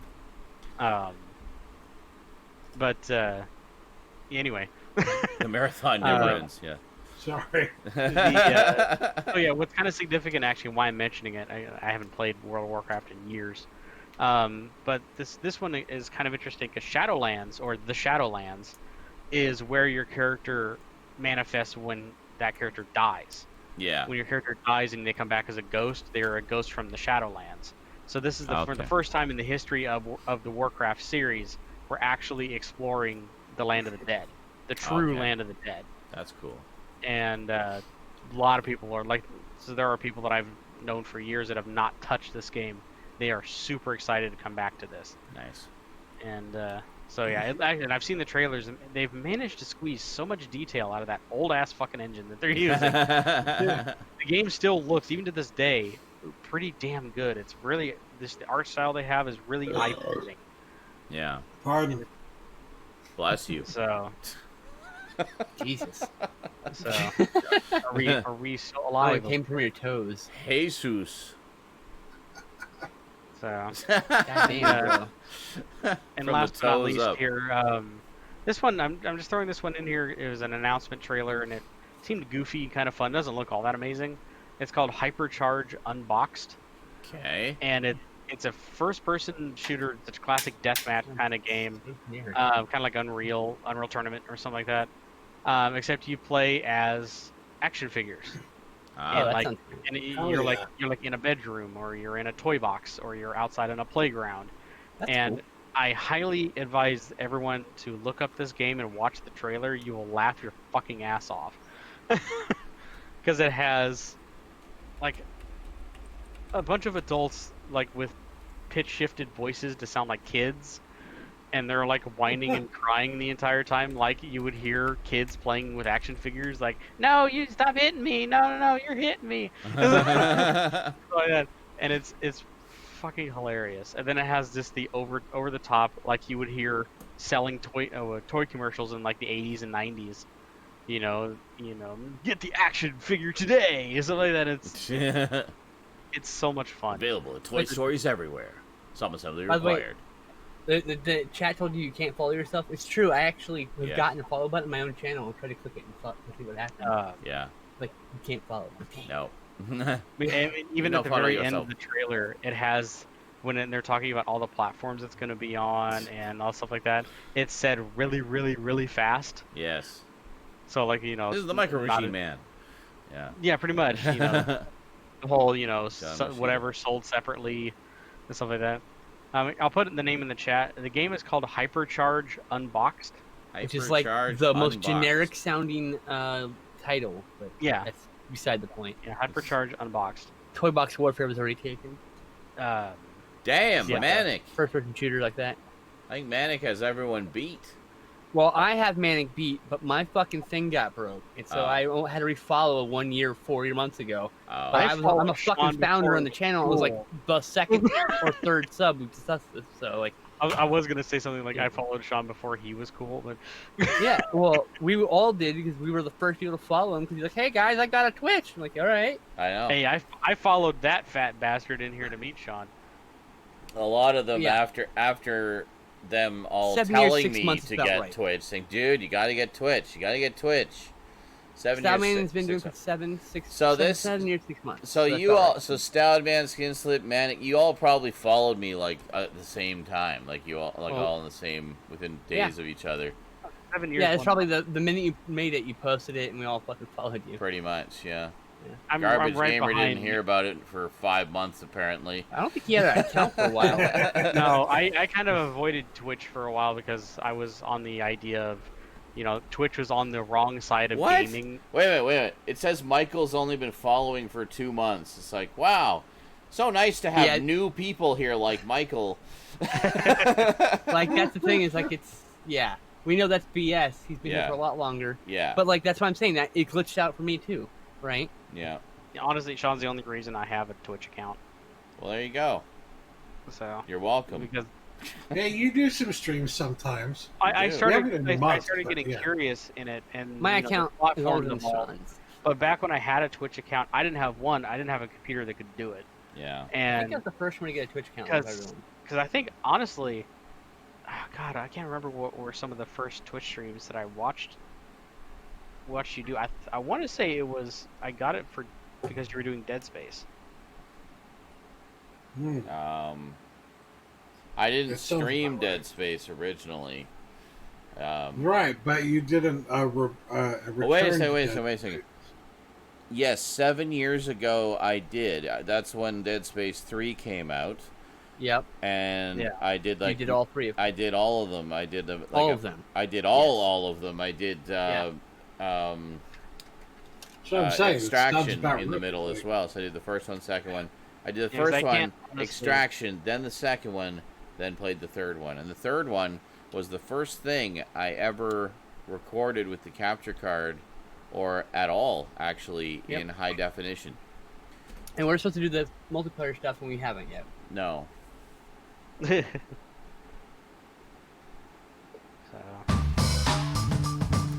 geekiness. Holy moly, Cheese Nips gifting 5 more subs to the chat.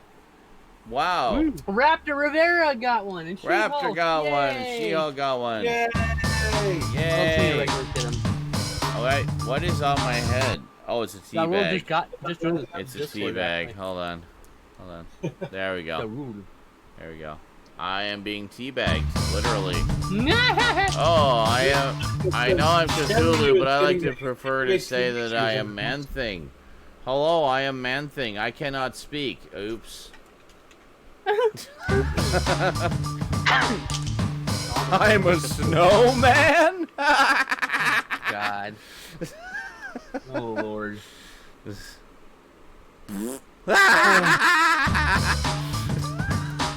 Hello, I'm Zeus, still working on fucking everyone in the entire world.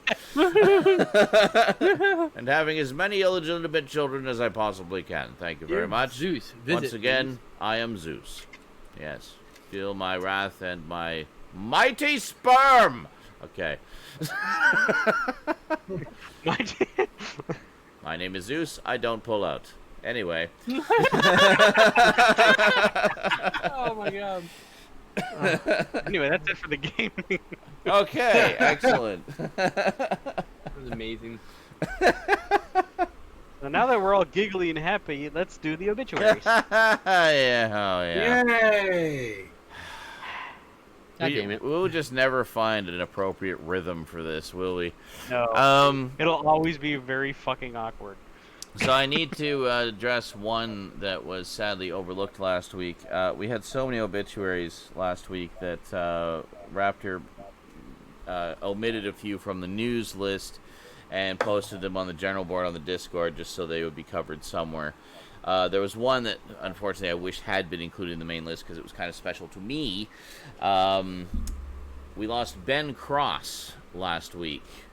Ben Cross was an English stage and film actor with a near 5-decade-long career between 1973 and 2020, best known for such roles as Harold Abrahams in 1981's Academy Award-winning Chariots of Fire, Sarek in 2009 Star Trek. The thing I remember him from is 1991's Dark Shadows series, in which he played Barnabas Collins, and he was amazing in that as the reluctant vampire Barnabas Collins, basically the big star character of the series. Yeah, so definitely one that would be missed. What? I hear you. I don't know what he died from. If it was, I didn't think he was that old, but yeah, that was quite a shock to me. So this week we lost Tom Seaver, American professional baseball pitcher who played 20 seasons in Major League Baseball, nicknamed Tom Terrific and The Franchise. He played for the New York Mets, Cincinnati Reds, Chicago White Sox, and Boston Red Sox from 1967 to 1986.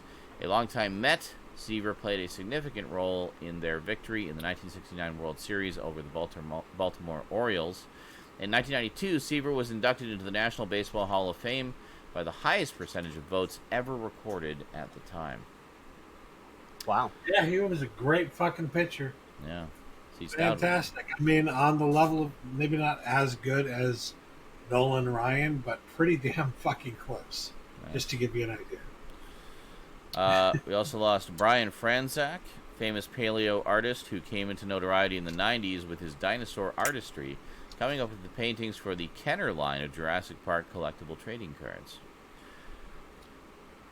Lost. Oh yeah, and Ben Cross died of cancer, by the way. Oh, it was cancer. Yeah. Fuck cancer. Thank you, Iceman. God damn it. We lost Rick Drazen, American bodybuilder, personal trainer, actor, stuntman, author, and professional wrestler with a career spanning 36 years between 1965 and 2001. He wrestled professionally and sporadically between 1965 and 2001, while also winning titles in amateur bodybuilding contests during his younger years. Drazen is also known for having designed the original Gold's Gym logo. Mm-hmm. Lost Marcus Smythe, film and television actor with a career spanning over 30 years between 1977 and 2008. Known for various roles on shows such as General Hospital, Another World, and Search for Tomorrow, as well as others. We lost Arthur Wooster, cinematographer and second unit director with an almost 5-decade-long career between 1959 and 2006. Wooster's most notable work was that on the James Bond films, acting as second unit director, additional unit director on 8 of them, between 1981's For Your Eyes Only and 2002's Die Another Day. Arthur made it to the ripe old age of 91. And finally, we lost Norm Spencer, Canadian actor and voice actor with an over 20-year career between 1989 and 2010. Best known as the voice of Scott Summers' Cyclops from the popular X-Men, the animated series from the 1990s, as well as 4 X-Men video games from the mid-90s to the early 2000s. Yeah, definitely familiar with his voice. Yes. A lot of Canadian actors on the X-Men animated series. It was actually recorded over here. I recognized, when I first saw the show, I recognized a lot of the voices from, things I had seen in Canada growing up. So yeah, definitely sad to lose him. I didn't think he was that old either. Man. Fuck cancer, man. Yeah, really. Takes so many people. It really taking does. 2 of my friends, and it's so bad. Yeah. It's Of several. course, they're friends that mean a lot to me, so it's like, of course, it's even worse. Well, yeah, but of course. Yeah, I've got friends lost. fighting cancer. It's just like, Yeah, I've lost a few relatives to cancer myself. I mean, Yeah. it just seems like everybody knows somebody who has had the big C. It's a pretty common thing to get. Not everyone dies from it. No, Saying, like, no. Some people manage to they either go into remission or they just manage to beat it through surgery or what have you, having parts of their body removed because they're. I mean, cancer's such a fucking troll of a disease. It's literally your own body. Yeah, trying to kill you. Cells, it's like cell division gone haywire. It's like the cell, like normally cells are told to divide by the signals of the body, and then at a certain point they are told to stop. It's like, okay, that's good, that's all we need. Got our new cells, everything's cool. But what happens with cancer cells is for whatever reason they get the signal to divide, but the signal to stop either never gets through or never gets sent. So it just keeps going and going and going and going. And that's how a tumor forms. And then the tumor blocks things and impedes circulation and whatever else, and then it fucking kills you. It's such a stupid disease. It's like, it's literally your body like short-circuiting and not getting the messages through. Yeah. And yeah, hopefully fuck it, they all the same, by the way. And fuck it. Stupid. I hate it. Shouldn't happen. Awful. Cheers, everybody. Well, it was the end of the obituary, to be fair. Yes. That is all the news that is fit to geek this week. Thank you. Thank you very much. It was actually quite a... It didn't look like a lot of news items, but that took us a long time to get through everything. Well, we kept having interruptions, and Stoudman took a poop. Well, that's true. Stoudman took a poop. And we all just sat here twiddling our thumbs and saying and doing nothing while Stoudman pooped. Right? No. Yes, and then we hype train in between that. Which one? Who? We had a hype train during. We had a hype train. We had the hype train. Yeah, right in the middle. You of it. peed for like 10 minutes. Yeah. No, it was like 3 minutes. It was like 15 fucking minutes. Hellgate Tough Kid's father has cancer. Man. Yeah. Sorry to hear that, dude. I'm gonna check and see just exactly basically. how long it took. I mean, you do whatever you can, 007. I mean, obviously antioxidants are great, but I mean, there's no catch-all solution, obviously. Yeah. I mean, but I mean, it certainly doesn't hurt. Sure.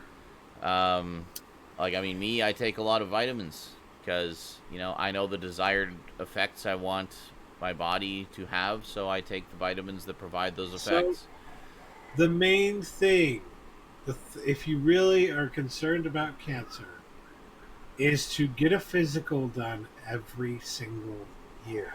Yeah. Every year. And yes, that means having somebody stick a finger up your fucking ass. It's also expensive, and not everyone can But it needs to be fucking done. Jiggle your balls. Yes, that's the problem. Is that right now it's expensive. A lot of people can't fucking afford it. They don't go to the fucking doctor because they can't afford it. Yeah. But if you can't afford it, you need to be doing it. So, yeah. But this is why I fight for things like universal health care. Yeah. Well, I think, in Canada, the examination doesn't cost a single red cent. Socialized healthcare. It's just the treatment. I think. I mean, even a good chunk of the treatment is covered, if not all of it. Yeah. The entire process should be covered for free. I agree. And it might be. I don't know. I mean, it's obviously something I personally haven't had reason to look into, but you need to go every year and get your butt looked in. But yeah, just a little poke and prod. It's not fun. I'm gonna be honest with you. It's cold and uncomfortable, but you know. Yeah. They always make the jelly cold. Can't you warm that shit up? Can't you ask me to warm up? Just like rub it in your hands a little bit. Hand me the container. I'll put it between my thighs. You talk to me for 10 minutes, and by the time it's done, it'll be my body temperature. That's not like crazy. Like, I don't want cold jelly in my butt. Damn it. Yeah. Wow, that's terrible. 007. Said my aunt had a stomach ache, the most perfect woman I've ever known, and turned out she had a cancer, and it killed her in a few weeks. It can get anyone, anytime. Mm-hmm. Yeah, I mean, a lot of times you don't even know.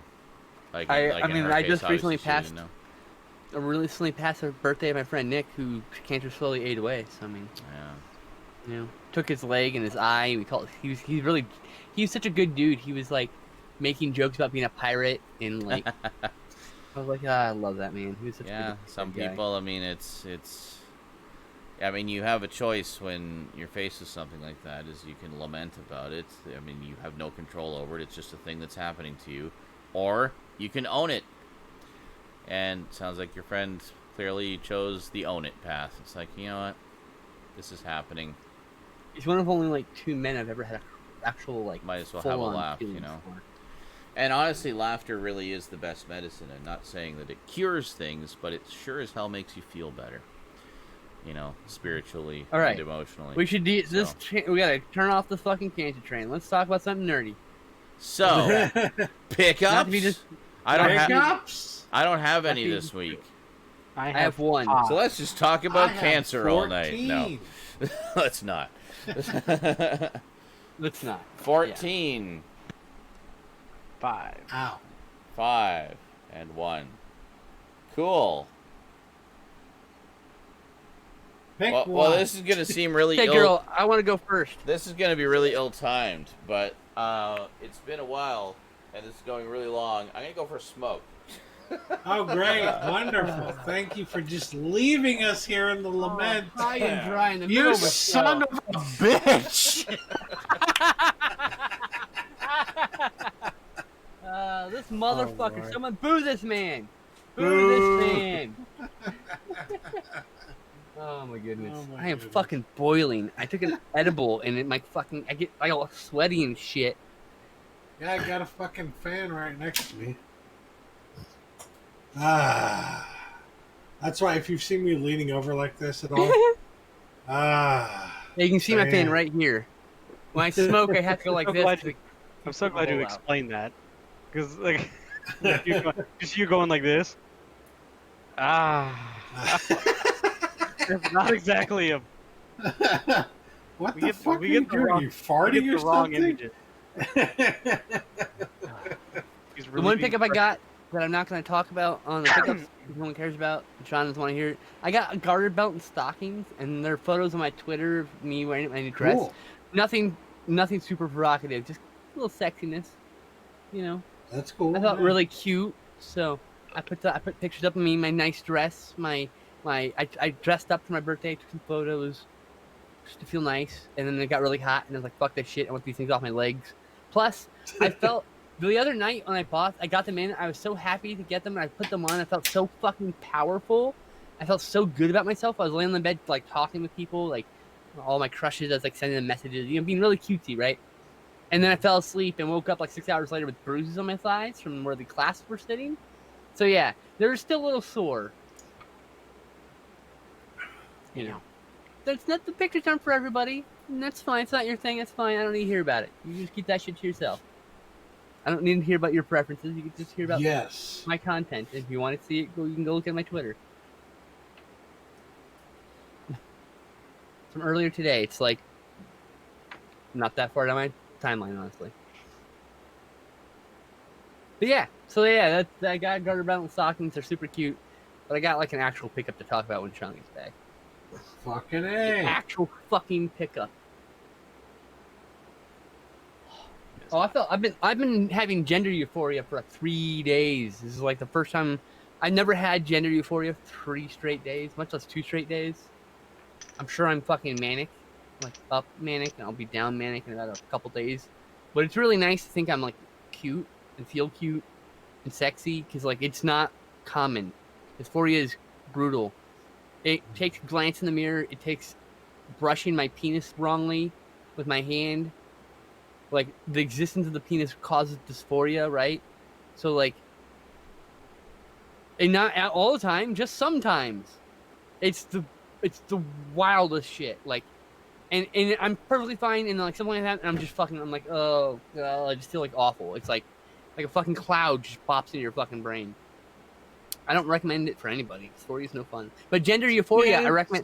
I recommend gender euphoria to everybody. That's great. Feeling great about yourself is great. Oh, of course. I was gonna say, Skinslip, it's your birthday. Happy birthday, Skinslip. in the tune of that fucking. Yep, that song. That song. Meow. I just did another bowl, so I'm like super fucking high. Plus, I took an edible at like 2. I'm coming down from the edible. That, you still took more? Like, wow. I've smoked 3 bowls since I got into InSaNiTy. We got one during the pre-show, during the beginning of the show, and one now. I had to smoke about every hour. I had to smoke every hour because of my back pain, but like, I did an extra bowl at the beginning of the show, so I'm just high. So I'm just maintaining that high, you know. My tolerance is pretty. I'm allowed to use for back pain because my doctor constantly thinks I'm just trying to get fucking, high or some shit. Is Tylenol. You need to stop taking that shit. You need to get some cannabis, brother. Taking Tylenol, muscle aches and pain. You don't need to get smoke. You should get some pills. It has 650 milligrams per pill, so please, for love's sake, that's the reason it fucking works. My dear brother, please listen to me. Get some CBD pills. Well, I have CBD, but like, it doesn't do the same thing for me as Tylenol. Take more than what lists on the bottle. If it says take 1, take 2. You're a big man. No, I take like dozens sometimes. At once? Yeah. Jesus Christ. Yeah. Go. Never mind. Go with smoke. Yeah. I know that shit works for you. Yeah. And you'll fucking get super into writing. And writing will come to you so easy. You have no idea. As long as you don't get too high, you gotta you gotta find out your sweet spot. Yes, I do. Exactly, 007. I want to pack that feeling up and put it in a bottle so I can fucking drink it when I'm having a bad day, right? I don't have a nerve thing in my back. I don't have a pulled muscle. I have scoliosis. Literally full-on scoliosis. Back is like a question mark. Yeah, then I would suggest either get like actual edibles. And I tell this to my doctor, and it doesn't matter who my doctor is. Hey! They immediately assume that I'm trying to get some kind of opioid. Because I'm addicted to opioids or something. I have a worse back than him. Mine actually goes in 3 directions. So like, that's the thing. Doctors immediately, that way. especially if they're new, if you're new to them, they immediately assume that any attempt at getting some kind of a pain relieving pill is you're just potentially. Because you have to understand, they see druggies all fucking day, and they have a worldview, and that worldview is wrong. But so it's like it's been a year, and I'm like really hoping that I can convince my doctor, hey, I've been suffering with this pain for a fucking year now. Can you maybe give me a fucking muscle relaxer for fuck's sake? Time to be a new doctor. One that respects. And yes, he brings up the fact you're fat all the time, right? Yeah, of course. Yeah, get a new doctor time. One that actually respects you. That's how that means. That's what that fucking means, just so you know. Because that's all I did. I was like, okay, I need a new doctor. Because you don't respect me. And then I went to the next doctor, and she respects me. She didn't tell me I need to lose weight. She knows I know I need to lose weight. Every fat person knows they need to lose weight. Well, yeah, of Don't course. need to fucking tell them. Yeah. Anyway. So pickups. I've been fat for most of my life, so I consider myself an advocate for these things. Yes. So pickups. I never get to go first. Can I go first? Sure. Hold on. Yay! Let's have Skinslip go first for the first time ever. Well, I don't know if it's the first time ever, but the first time in a long time, probably. Hold on a second. I think my last birthday is the last time I insisted I went first. Maybe. Let me get my book out of your face. I'm partially there we go. Eldritch Tome. I'm an Eldritch Tome. Read me. There you go. All right, here we go. Your life is an open one book. Thing. Okay. I don't have any money. As you know, I bought camera a while ago. Yes. And I just basically been scrimping and scrounging ever since. So I got some birthday money. The first thing I got was the Ninja Vortex from Gold Ninja Video. Nice. Limited 200 pieces. Nice. Good old Gold What's the girl gotta get number 13? God damn it. I got number 136. 200 of those in existence? Yeah, I think they're sold out. Oh, no, they're not sold out yet. They're still available. Okay. Oh, wait. I'm on the wrong... Oh, fuck. Wait, let me check. Yeah, no, it's $20. $20. I said $10. That was wrong. I had to bring up the website because the only problem with the set is it does not list the movies in the back. Not all of them. It lists some of the movies. Okay. Okay, so this set this is a comprehensive set of Godfrey Ho stuff. Or not comprehensive. It's a non-comprehensive set of Godfrey Ho stuff. Okay. The first disc is directed are specifically Godfrey Ho titles, and that is Ninja Terminator. Where's the fucking disc list? Oh, here. Ninja Terminator, The Dragon, the Hero, and Paris Killers. And then disc 2 is the Joseph Lai collection, which has Super Ninja, Invincible Obsessed Fighter, and Crocodile Fury. And then disc 3 is the Thomas Tang collection, which has Golden Queen's Commando, Operation Pink Force, and King of the Kickboxers. Cool. And so these are all like these weird Thai, Indonesian action and Taiwanese action films. And a lot of times they're like 2 or 3 movies just spliced together. And at one point, so you'll never see an official release of these. This is not official. Yeah. All of these releases are Blu-ray BDRs. Oh, okay. Yeah. But they're hand pressed, hand everything. You know what I mean? Like it's we even get like printed out. We get a printed little thing with all the information about a bunch of movies. Thanks for the follow, Crimson Garou. Yeah, it's actual Blu-ray. I have every release they've done except for one. I have at least 1 or 2 Blu-rays that have like, instead of the Blu-ray logo on the Blu-ray case, it has Blu-ray disc written out. Oh, this is just random cases that he gets. He gets them in lots in eBay. You're like, sometimes I got a thick case at one point. I was like, still don't know if that's technically legal, but whatever. It's not technically a legal release, so who gives a shit? Yeah, exactly. Who fucking cares? It's entirely bootleg. Yeah. These are all public domain movies, and these are high def transfers, but they're like they look rough, you know. Mm-hmm. So that's all I got. That amazing set. I love these movies. I'm a big fan of Godfrey Ho. He does wacky movies. I was watching one of the movies, and at some point, it's called Igneous from the Thief soundtrack by who fucking did that? What's their face? Jesus Christ! I just blanked on their name. I know who you're talking about, but I don't remember the name either. Tangerine Dream. Tangerine Dream. Thank you. Fucking Christ. Tangerine Dream. So it's got Igneous by Tangerine Dream. Just suddenly randomly starts playing over this clip, and you're like, "That's not licensed." Yeah. That's totally stolen music. Star Wars music shows up. You know. Oh God. Yeah. So yeah, Tangerine that's all I Dream, got. by the way, is fucking phenomenal. That reminds me. The Thief score is one of my favorites. Oh my God. reminds me of playing the old Laserdisc game Astron Belt, which had a lot of footage from some Japanese space battle movies and some random clips from Star Trek 3. And I was like, I'm pretty sure they don't have the rights to that footage. That is either Battle in Outer Space or Message from Space. It was probably. I don't remember. It was... Message from Space ended up in a... and I think they filmed some original stuff for it as well.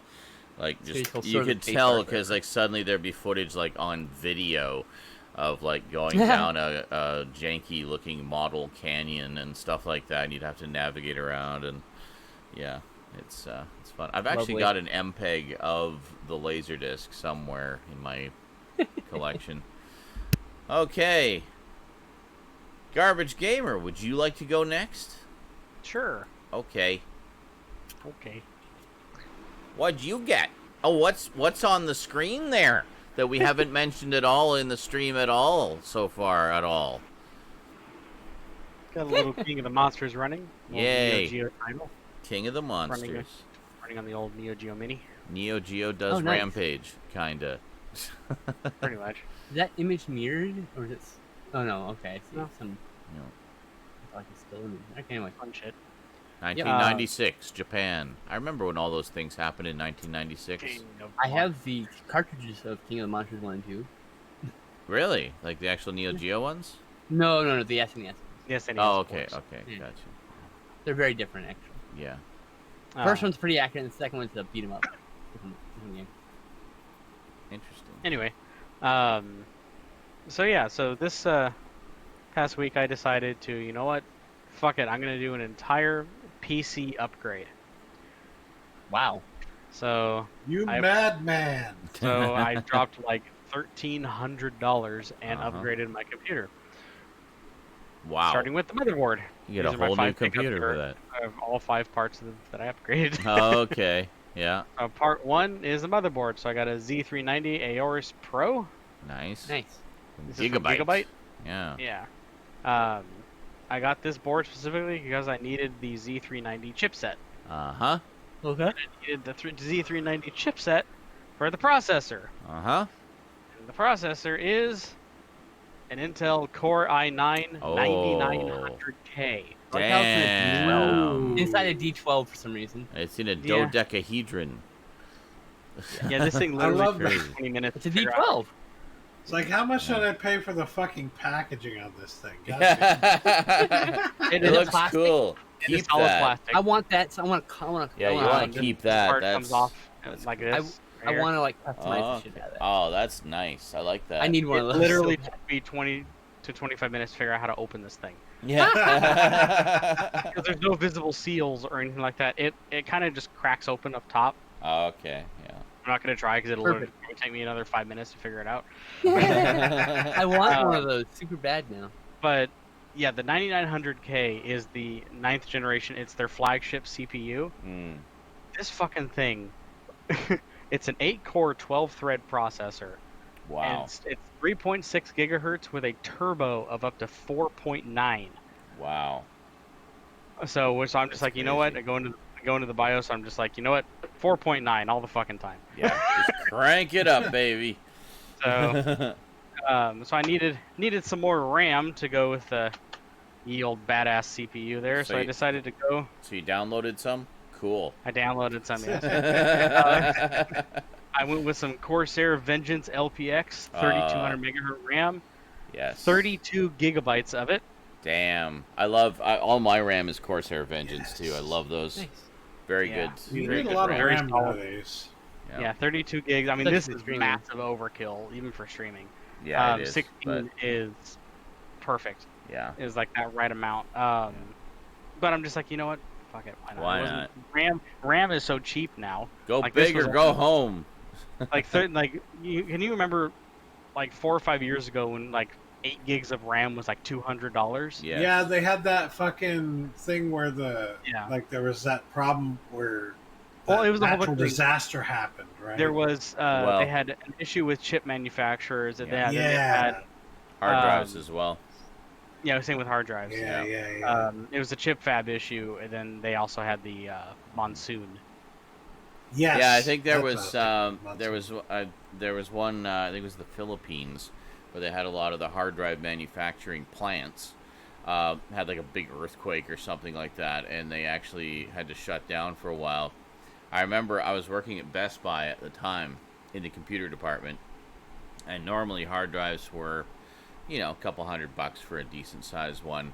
They overnight, like as soon as the monsoon hit or earthquake or whatever the fuck it was, the disaster happened.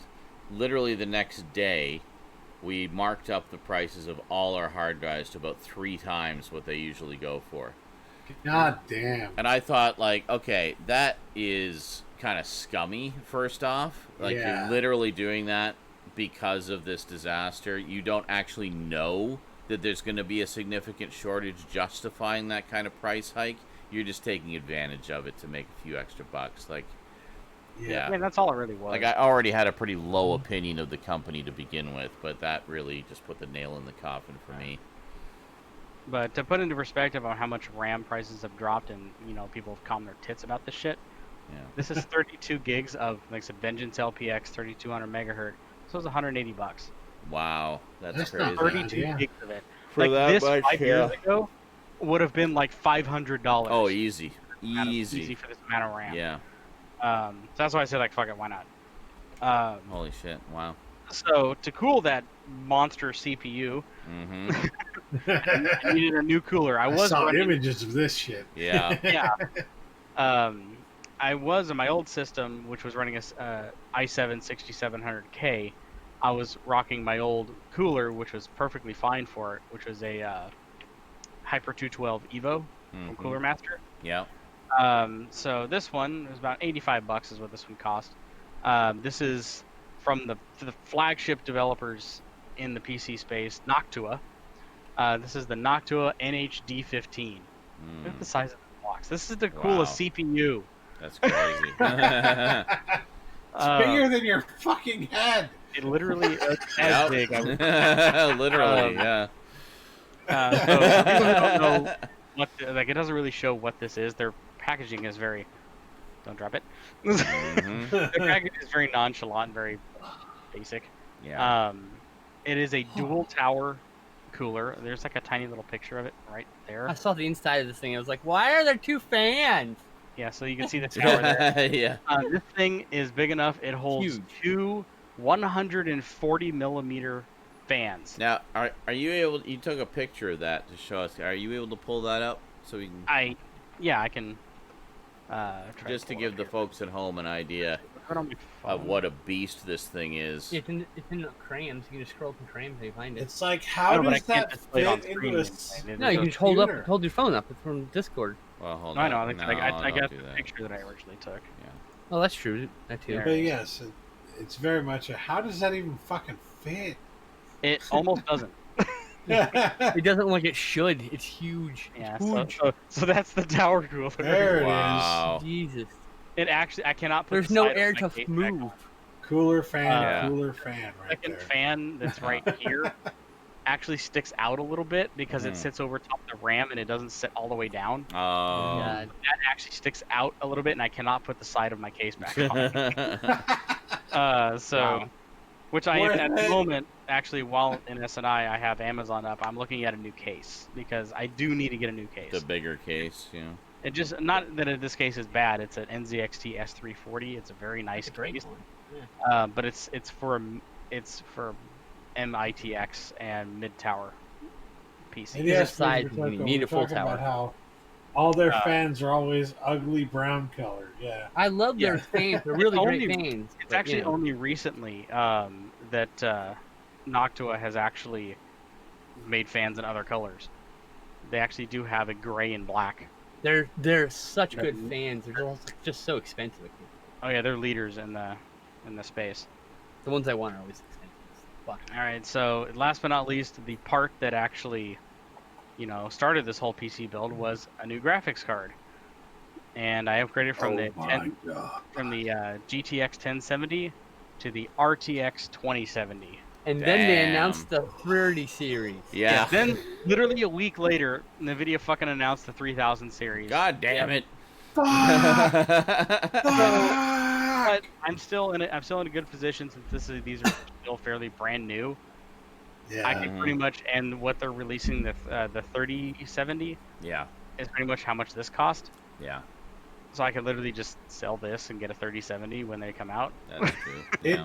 It seems like no matter when you plan to build a computer, there's always going to be something that you buy.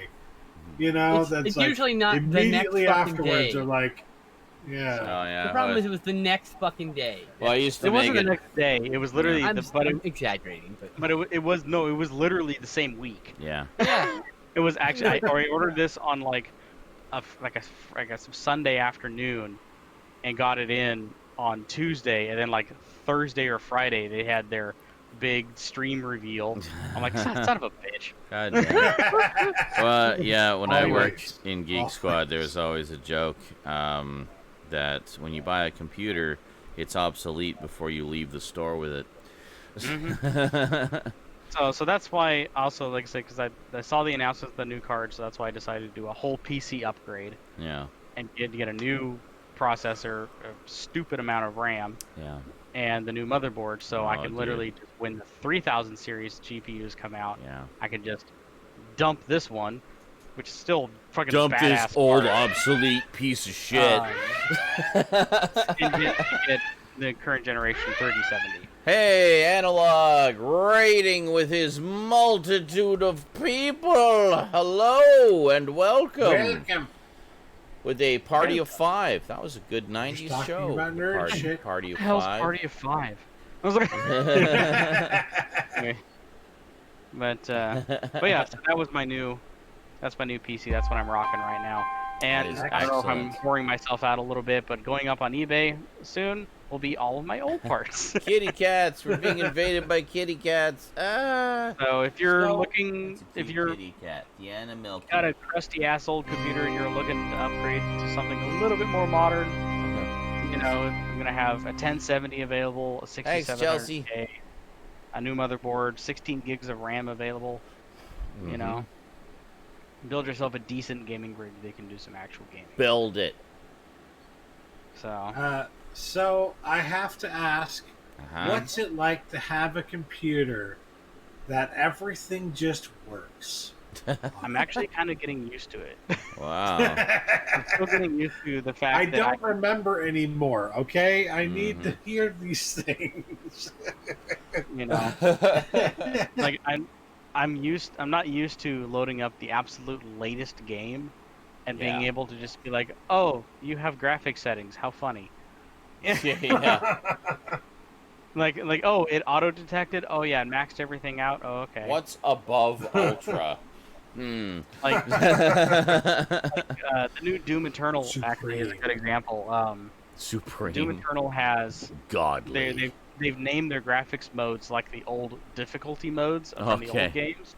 So the highest graphics mode is Ultra Nightmare. Ultra Nightmare. There you go. So my combination here with the 2070 literally runs, for people that know, Doom Eternal 4K 60 frames per second on Ultra Nightmare. Wow. Nice. I can't fucking process. Like I've my entire life I've grown up using used things. I barely had anything new. I was always several generations behind, but I made do with what I had. You know, this is the first time in my life that I've actually built something using modern parts. Like so. But the reason also why I built this was, it was just mentioned in the chat, Cyberpunk 2077. That is the benchmark title. That is the reason why I upgraded my rig to where it is now. Yeah, I mean, I can play it. I'll probably play it at the lowest setting. I won't be able to I want to be able to see this game at the settings at. Still not good enough for Cyberpunk. No, the joke going around is my system is still not good enough for Star Citizen. Hey. Oh God, yeah. That game is so fucking janky. I just like. I remember Sean and I tried to play that at one point. And it was... No. That was that wasn't that one. It was. Oh, not Star Citizen. I have seen It videos was the other one from famous YouTubers that have like 9900Ks, dual 2080 Ti's, 128 gigs around these monster systems, and the fucking game at 1080p runs at like 12 frames per second. It is so stupid. It is the most unoptimized bullshit thing I've ever seen. The one you're thinking of, Stout, is Elite Dangerous. Yes. Where we're like, how do I fly the ship? It's like, oh my god, I'm taking off. I didn't mean to take off. What do I do? Oh my god, we're leaving. Star Citizen is. I've seen people play it on Twitch, but other than that, it's like. I think you would imagine. It looked great. Like I think it. If I spent the time to learn the controls, it would be a really fun game to kind of explore around and be a space pirate and whatever. If you had a rig that could play it, yes. What? No, I'm talking about Elite Dangerous. I can play Elite Dangerous, no problem. Okay. Yeah. All right. But I thought you meant Star Citizen. Major Batogo's asking the dangerous question, but can it run Crysis? Let me put something into perspective. My computer breaks Crysis. I actually cannot play the original version of Crysis. It actually causes the whole screen to go white. It just can't even. Like the shader engines has so much power on it, it fucking actually breaks. I'm sorry. This game is beneath me. I cannot compute down to its level. And also max settings in Prey and max settings in Destiny 2 at 1440p. Wow. Nice. Crazy. So nice. Fancy, yes. Like I said, all I've been doing like the last 3 days is just like download all the games, max all the settings. What can it do? It's like, holy shit. Interesting. I want to know, I must know. My PC is literally more powerful than a fucking Series X or a PS5 right now. Interesting. Nice. So, I can tell you the future looks bright. Yes. Future's so bright, you gotta wear shades. Yep. I stole your joke. Oh, my other pickup was I bought Pro Skater 1 and 2 remaster remake. Well, that's right. What? Yeah, Which? you were playing that before. Tony Hawk 1 and 2 came out today. Right. Yeah. Pretty good. Got multiplayer, but I can't only do free on skate. Epic Store right now, or Yes. Yeah. Yes. I can't do free skate with my friends. What the fuck is this shit? Only these dumb challenges where you do like races and like points. First one to a point tap, like whatever. I of course, did see cheaters in that mode already.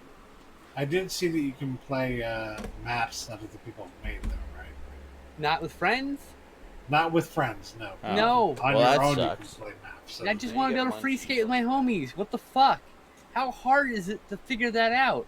Give me free skate with my homies. Very hard. Just want to hang out with my friends and play skateboards. Rolling with the homies. Like, fuck. I'm trying to remember, did the original game have multiplayer free skate? Yeah. Yeah, but it was local. But I can't even do sessions. I can't even do regular sessions. It's literally these racetrack courses. Hello, Dad. And it's just a race to get to the fucking most points. It's so dumb. It's not what I want to do. I just want to roll around with my friends and fucking play the game. Is that root beer, Sean? No, it's cookies. Oh, okay. Ooh, I've got cookies. They have a Dad's root beer. We have that here too. Cookies. Be right back. It's actually a different brand. This is Christie, but Dad's is a line of cookies that Christie does. They have mostly like oatmeal and oatmeal variants, but they got oatmeal, chocolate chip oatmeal, goodie rings. I can't remember. There's a bunch of things under the Dad's. These cookies branding. are only designed for dads. Only dads can eat them. Mm-hmm. I would say when it well, funny enough. Look at this! Look at this fucking plate of cookies. Oh, nice. nice. Plate. Nice. Frosty brand. Funny enough, my dad actually introduced me to Dad's cookies. So for me, I always thought of them as those were his cookies, but he was letting me have some. You know. I took a break from work. My work, when they were catering food, when we came back from the pandemic, one of the restaurant staff decided to go hit up Cisco, and they ordered for a month straight. We had access to IBC root beer. Whoa, nice! Love IBC. I'm like, fucking hell. Best big brand root beer. Yeah, I'm like, and glass bottled, everything. I'm just like, fucking hell. So yeah. The way root beer should be drank is in glass. Are you all ready for my 14 fucking pickups? I'm ready for this. All right. Me too. Let's see what the man of Stout got. Have a second. I got a crate for all my records. Oh my god. And there's not that many actually. You can kind of see how it's like. There's not that many. I assume you're going to get more. New records. Yeah. And that's why I got a crate for them. The first new one I got here was Tame Impala Currents. I don't know what the fuck that is. Well, they're a newer brand, yes. Or they're newer band. Thank you, drunken brain. Drunk Stoudman. I love this brand.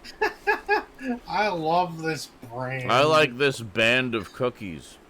I'm an old metal lady. I don't know this is some great fucking music though.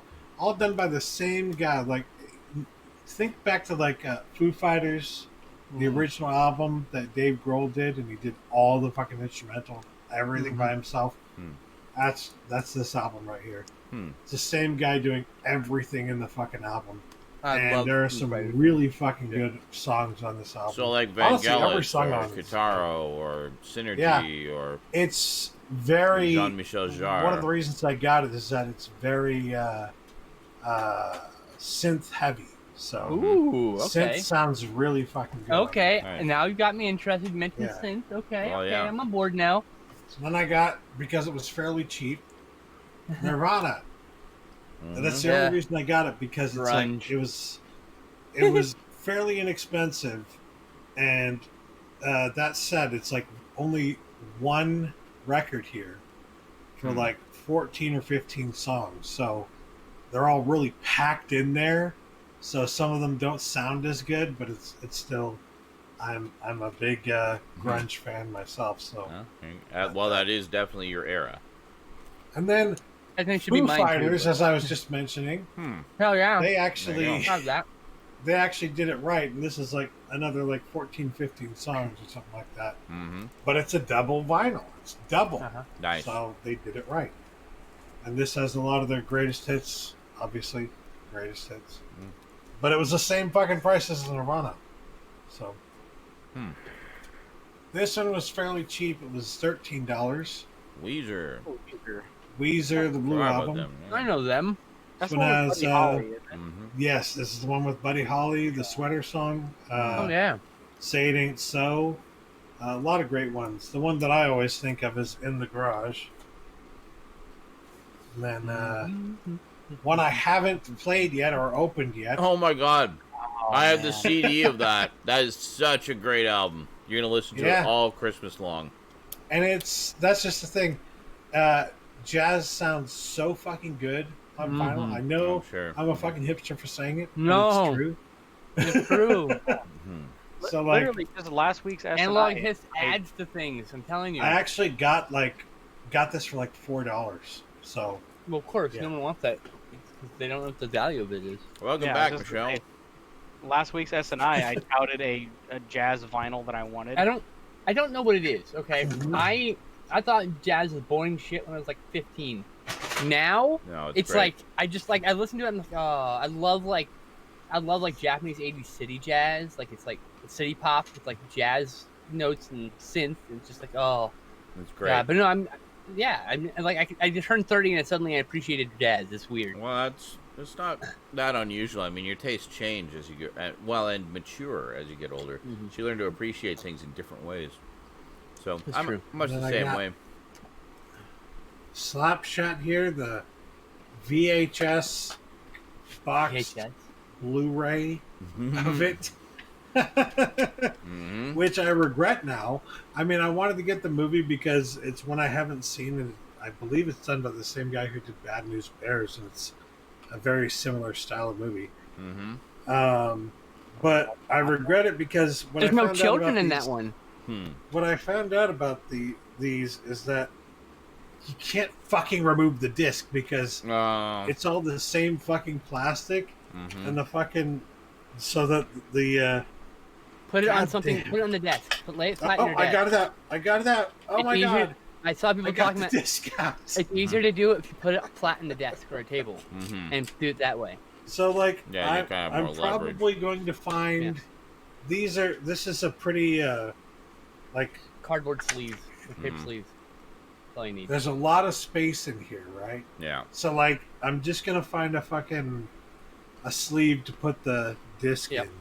Wow. And then never have to worry about it. I mean, take a Blu-ray case. Will Blu-ray case fit in that space? Probably almost not. like, I mean, you know. But it's nice though. It's nice artwork like and everything. If you just cut like the top and bottom clear parts off of a Blu-ray case, you can probably fit an actual Blu-ray case in there. And just use them hot. Maybe. Make a custom case out of that shit. Next up, these are all from Hamilton Books, by the way. So I got the Big Combo, which is a film noir.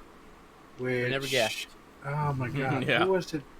That cover. I could have never guessed it was a noir. One of them is that it's an Olive Films release. It was like $6. So hell, that's a great price in Olive Films. Those are usually very expensive. Of course. Lee Van Cleef. I think that's the reason. Lee Van Cleef. Oh yeah. Oh yeah. It was directed by Joseph H. Lewis, who did Gun Crazy, which is a really off the wall, like not typical film noir. And that's why I wanted to get it, because I wanted to see some more off-the-wall, not typical film noirs. Of course, this could end up being just a typical film noir, but yeah. Cool stuff. Anyways. 2 boxes of actual VHS. Hamilton Books got a bunch of Twilight Time stuff that after they went out of business. So I ended up picking up a few last things here. Nice. Got 10 North Frederick, which looked pretty damn good to me. It stars Gary Cooper. I was like, well, okay, I'll give it a shot. Why not? It was like $8 or something like that. And for Twilight Time, after they are already, like, they're no longer a business, it's like, okay, might as well. And then this one, it should be pretty obvious why I got it. Morituri, starring Yul Brynner and Marlon Brando. Wow. So I can't wait to see that one moving together, because I can't afford it now. No. Oh. Out of print, you know. Yeah, everything. Yeah. All Twilight Time's out of print. Yeah, that's my point. Two like, great actors new release together in a fucking movie. I'm like, okay, sure. But yeah. The Whole Town's Talking. This one was done by John Ford. Is that Kane with his face? Is that Orson Welles in the front? No. No, he looks kind of like Orson Welles, right? But it's a John Ford movie that isn't a Western. Hey, John Ford. I was immediately intrigued. This looks like more of a film noir. Yeah. Who is that? Edgar G. Robinson? Edward G. Robinson, yeah. That's just, okay. He has a distinctive face, yes. Yeah. Fair enough. I recently saw one of his later movies. And then finally, from them at least, I got the Snake Pit, which I just watched The Fifth Floor, which is a movie about a person being wrongfully put on a psych ward, so to speak. Dude, you need to see Shock Corridor. This is very much in that line of film where somebody's put on a psych ward and they shouldn't be there, kind of thing. That Shock Corridor about that. It was a noir done by Samuel Fuller way back in the day. Very interested in this one. Can't wait to check that out. Then the last few things I got were from Shout Factory, and they took a fucking month to get here. Yeah, because right. the mail was shit because of, I won't mention his name. Cheetos. The Cheetos fault. But the biggest thing, the most expensive thing I got was Child's Play. Nice. And it came with the slip cover. Yeah. Surprisingly, sweet. Even though it's going out of print. Dude, you gotta reverse that keep case cover. Yeah, you do. Oh yes, I do. See, I actually got the limited edition with the action figure and the My Buddy doll slip, but it doesn't have Child's Play on the spine. No. So I actually used the default slip cover so I could see it in the shelf. I already have one of the Child's Play box sets. It has 1 through 6 in it. Yeah, though. But I was like, yeah, I still wanted this one. I wanted this version of it because Skinslip kept talking about how fucking good it was. So I was like, well, it's a great release. I do want it. It's got a bunch of special features. Look at that commentary. That thing doesn't sell discs. But guys, special features don't sell discs. Just so you commentaries don't sell discs. Commentaries. I got this I paid $20 for this, even though it had previously, like 6 months ago, been like as low as $10 on the secondary market, because now it's going out of print. So it's like, well, you drug your feet. You gotta pay what they're offering, you know. Because this one's gonna be fucking $40 or $60 in a couple of months. So. I also got Future World. I still need to get Westworld. I've never seen Future World. Oh, wait, I've seen Future World. I've never seen Westworld. I've seen Future World, but not Westworld. You ever saw? Oh my god, you gotta see Westworld. Future World just on TV on like AMC or Turner Movies or whatever. Like when in the middle of the night, and I was like, all right. I mean, they're both good, but you get so much more out of Future World if you've seen Westworld. I'm sure. It was a good movie. That's why I still need to get Westworld. It's great. But this was the one that was on sale through Shot Factory for like $13. And I'm glad I only paid $13 for it because special features include theatrical trailer, radio spots, and still gallery. Those are not special features. Those are fucking default things going to do. That's like that nowadays. That's like listening to their fucking 5.1 audio. Last but not least, menus. Yeah, right. Yeah, exactly. It's in color. Oh my god. And has interactive menus. Hi, Sean's knee. On our side, we only see Sean's knee. I don't care. Last but not least, I got The Producers. Ooh, nice. Good release. Because this one was on sale for like $13 or something like that. And I was like, well, this is one of those movies that's probably not going to get another release anytime soon. Maybe Kino Lorber is going to do it. Yeah, maybe they did. Arrow. They did Rhinoceros, which was also Zara Mostel and Gene Wilder. And Gene Wilder. Yeah. Gene Wilder. Thank you. Yeah. And now you can have a box set. So it's like maybe they'll do it, but maybe they won't. I don't want to take the chance. I'm just going to get this while I can. It's a good release. So. That's what I did.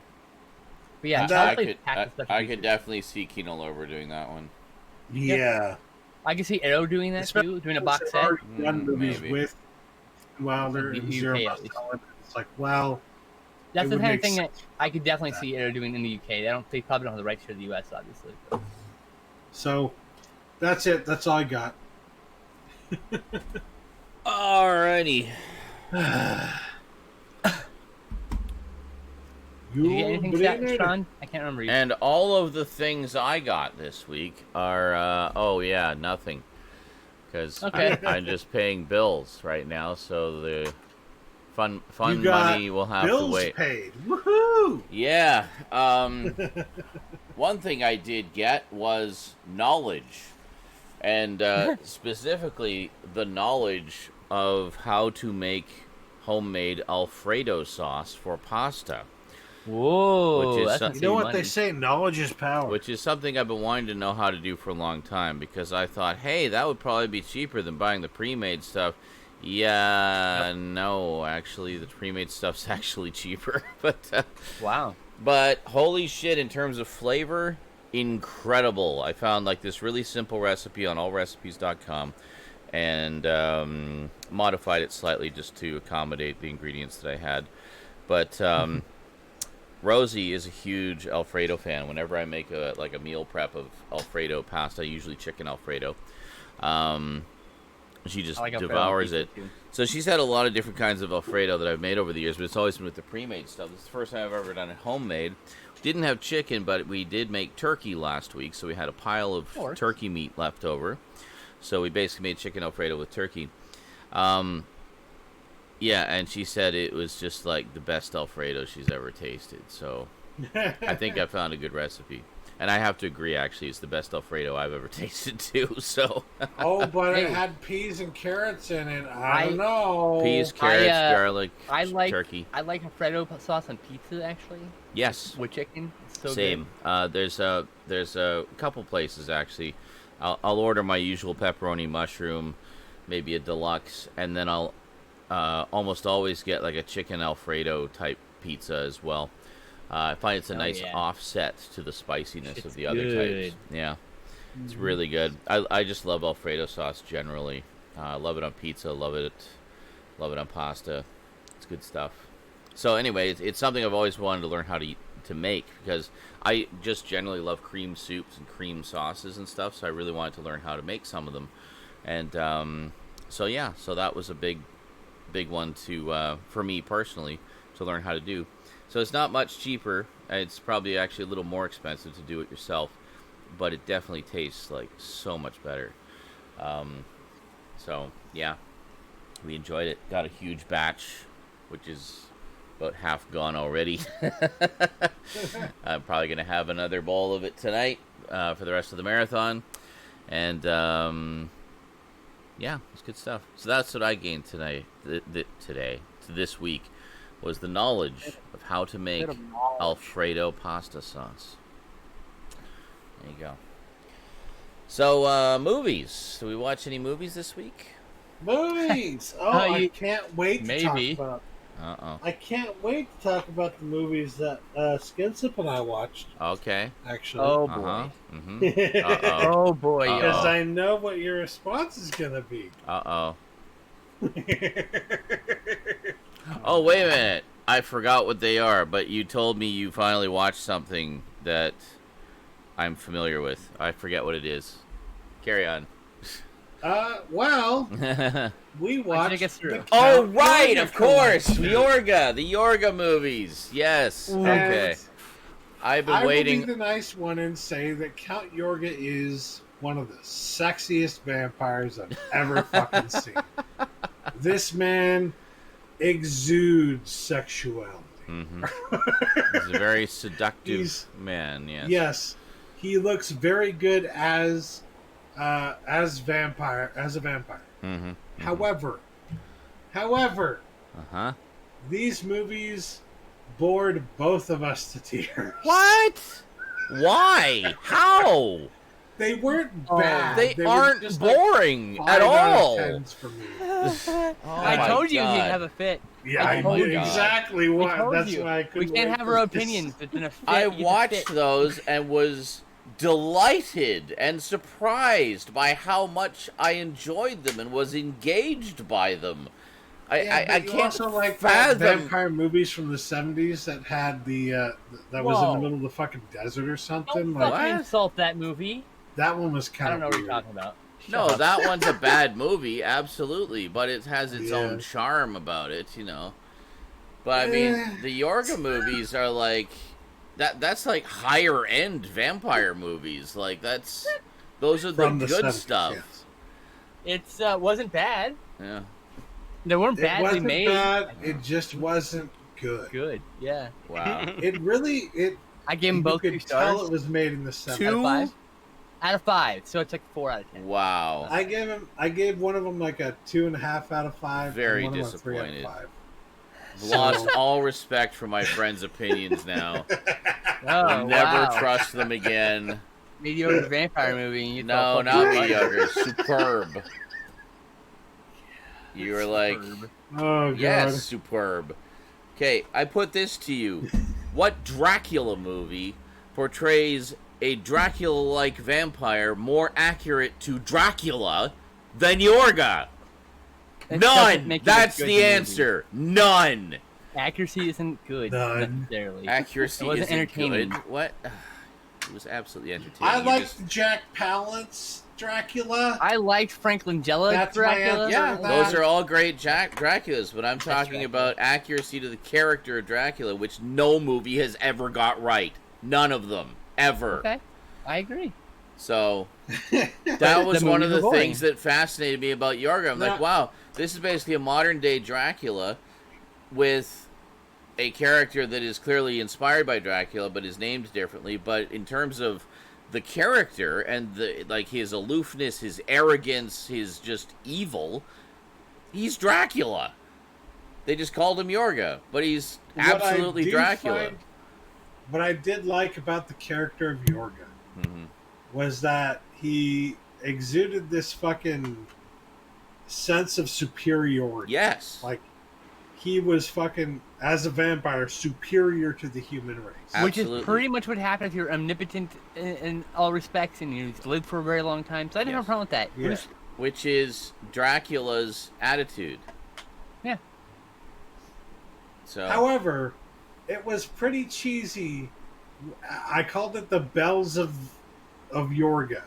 Whenever he would fucking rush forward towards somebody like this, and the fucking bells would start playing. Okay, that whole rushing towards someone with arms outstretched, that's become a trope. And that trope started with Yorga. That's where it came from. So, and I get that, and I appreciate that. Yeah. But also, kind of cheesy by modern standards. Yeah. Also, I'm not saying it isn't cheesy, but it sure as hell isn't boring. Like, I can't believe you'd call it boring. It's the rest of the movie that's boring. It's the other characters in the movie that are boring. I did think it was pretty cool that the same character, the same actor plays the same kind of character. Yes, in both the Van movies. Helsing type character. Yeah. Yeah. He plays the doctor in both movies. Well, it's like, he's in the first one as, the foil for Yorga, and then, things happen. And then they do the second one. They basically bring the same actor back as a different character who performs the same function. Yep. They just put a mustache on him. Yeah, and the mustache is so bad. Are you trying to tell us this movie is fantastic? Come on. Just put a mustache on I'm literally in this movie, him. I turn this down, I'm like, is this supposed to be funny? Like, oh my god, really? Okay, you know what? You guys watched that when you were in the wrong frame of mind for that type of movie, clearly. Because there's no... Please stop rolling your eyes at me. That is like such a pet peeve of mine. It's so condescending. Can I laugh it really, legit bothers me when you do that. Well, if anybody does that, not just you specifically, but if anybody does that. What if I just... I tell you, I have the inability to control what emotions flash in my face, so there you go. I literally can't control that. That's the way she's always been. Anyway. I literally can't control it. It betrays me when I'm trying to be nice to somebody, and it betrays me when I'm trying to not be lovey on somebody. Anyway. I can't keep secrets when it comes to, my emotions. Just can't. Yeah. Anyway, So I'm apologizing it triggers you, but I can't control it. Alright, well, if I get irritable, then that's why. It's okay. Call one of your favorite movies dull. I get it. I know. Fuck. Yeah. Next, we watched a veritable classic, The Horror of Party Beach, the first horror musical. Wasn't. Oh my god. god. I remember, yeah. Well, that's one I'll never watch.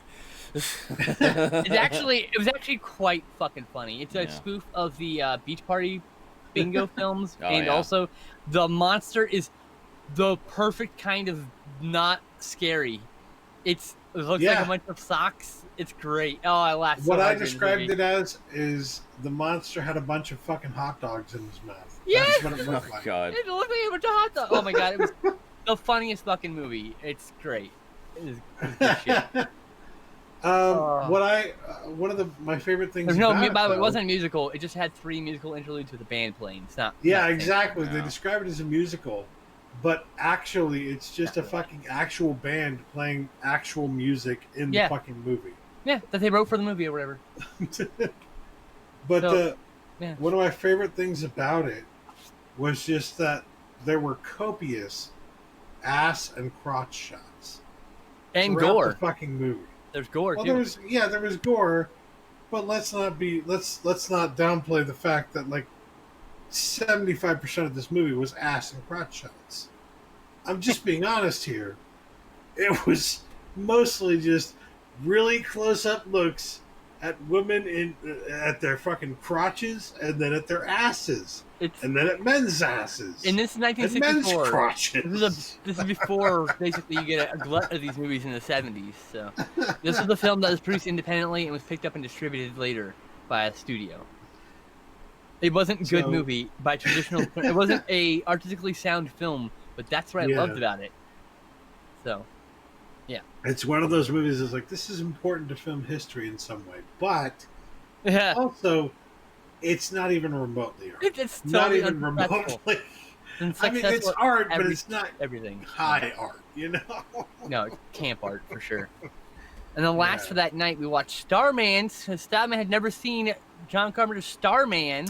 Wonderful One of the film. greatest fucking movies ever. Yeah. I thought maybe I had seen it at some point, and then as I'm watching, I'm like, nope, I had never seen this movie before.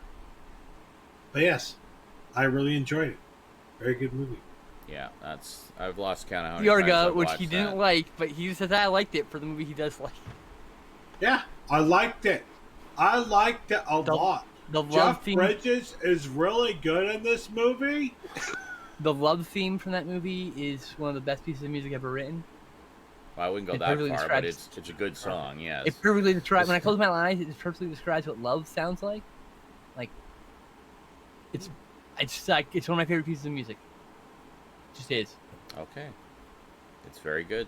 The alien that Jeff Bridges plays in this movie is an asshole. And for the longest great. time, I thought John Carpenter did the music in that movie, but apparently he did not. Mm-hmm. But it has a very Carpenter feel to it. Yes. Yeah. Yeah, It he covered it on his themes album, and his cover is really good. Nice.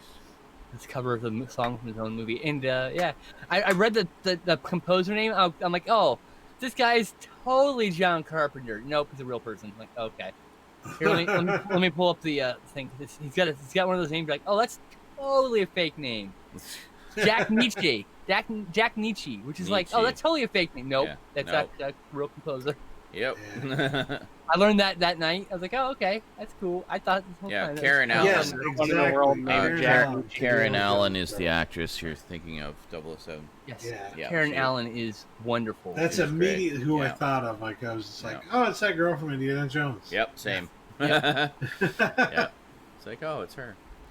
But, Next, we had another day movie watching. We watched The Ring, the first one, The Ringu, 1998, the original Japanese The one. original one. Okay, yeah. Yeah, which I hadn't seen since, I don't know, 2005 maybe. God, it's probably been about that long for me too. Like, in that one, like, it was like a year after like the remake came out or whatever, and like I had the VHS or the no, maybe it was the DVD of the remake, and so I downloaded because The Ringu was out of print by then on DVD.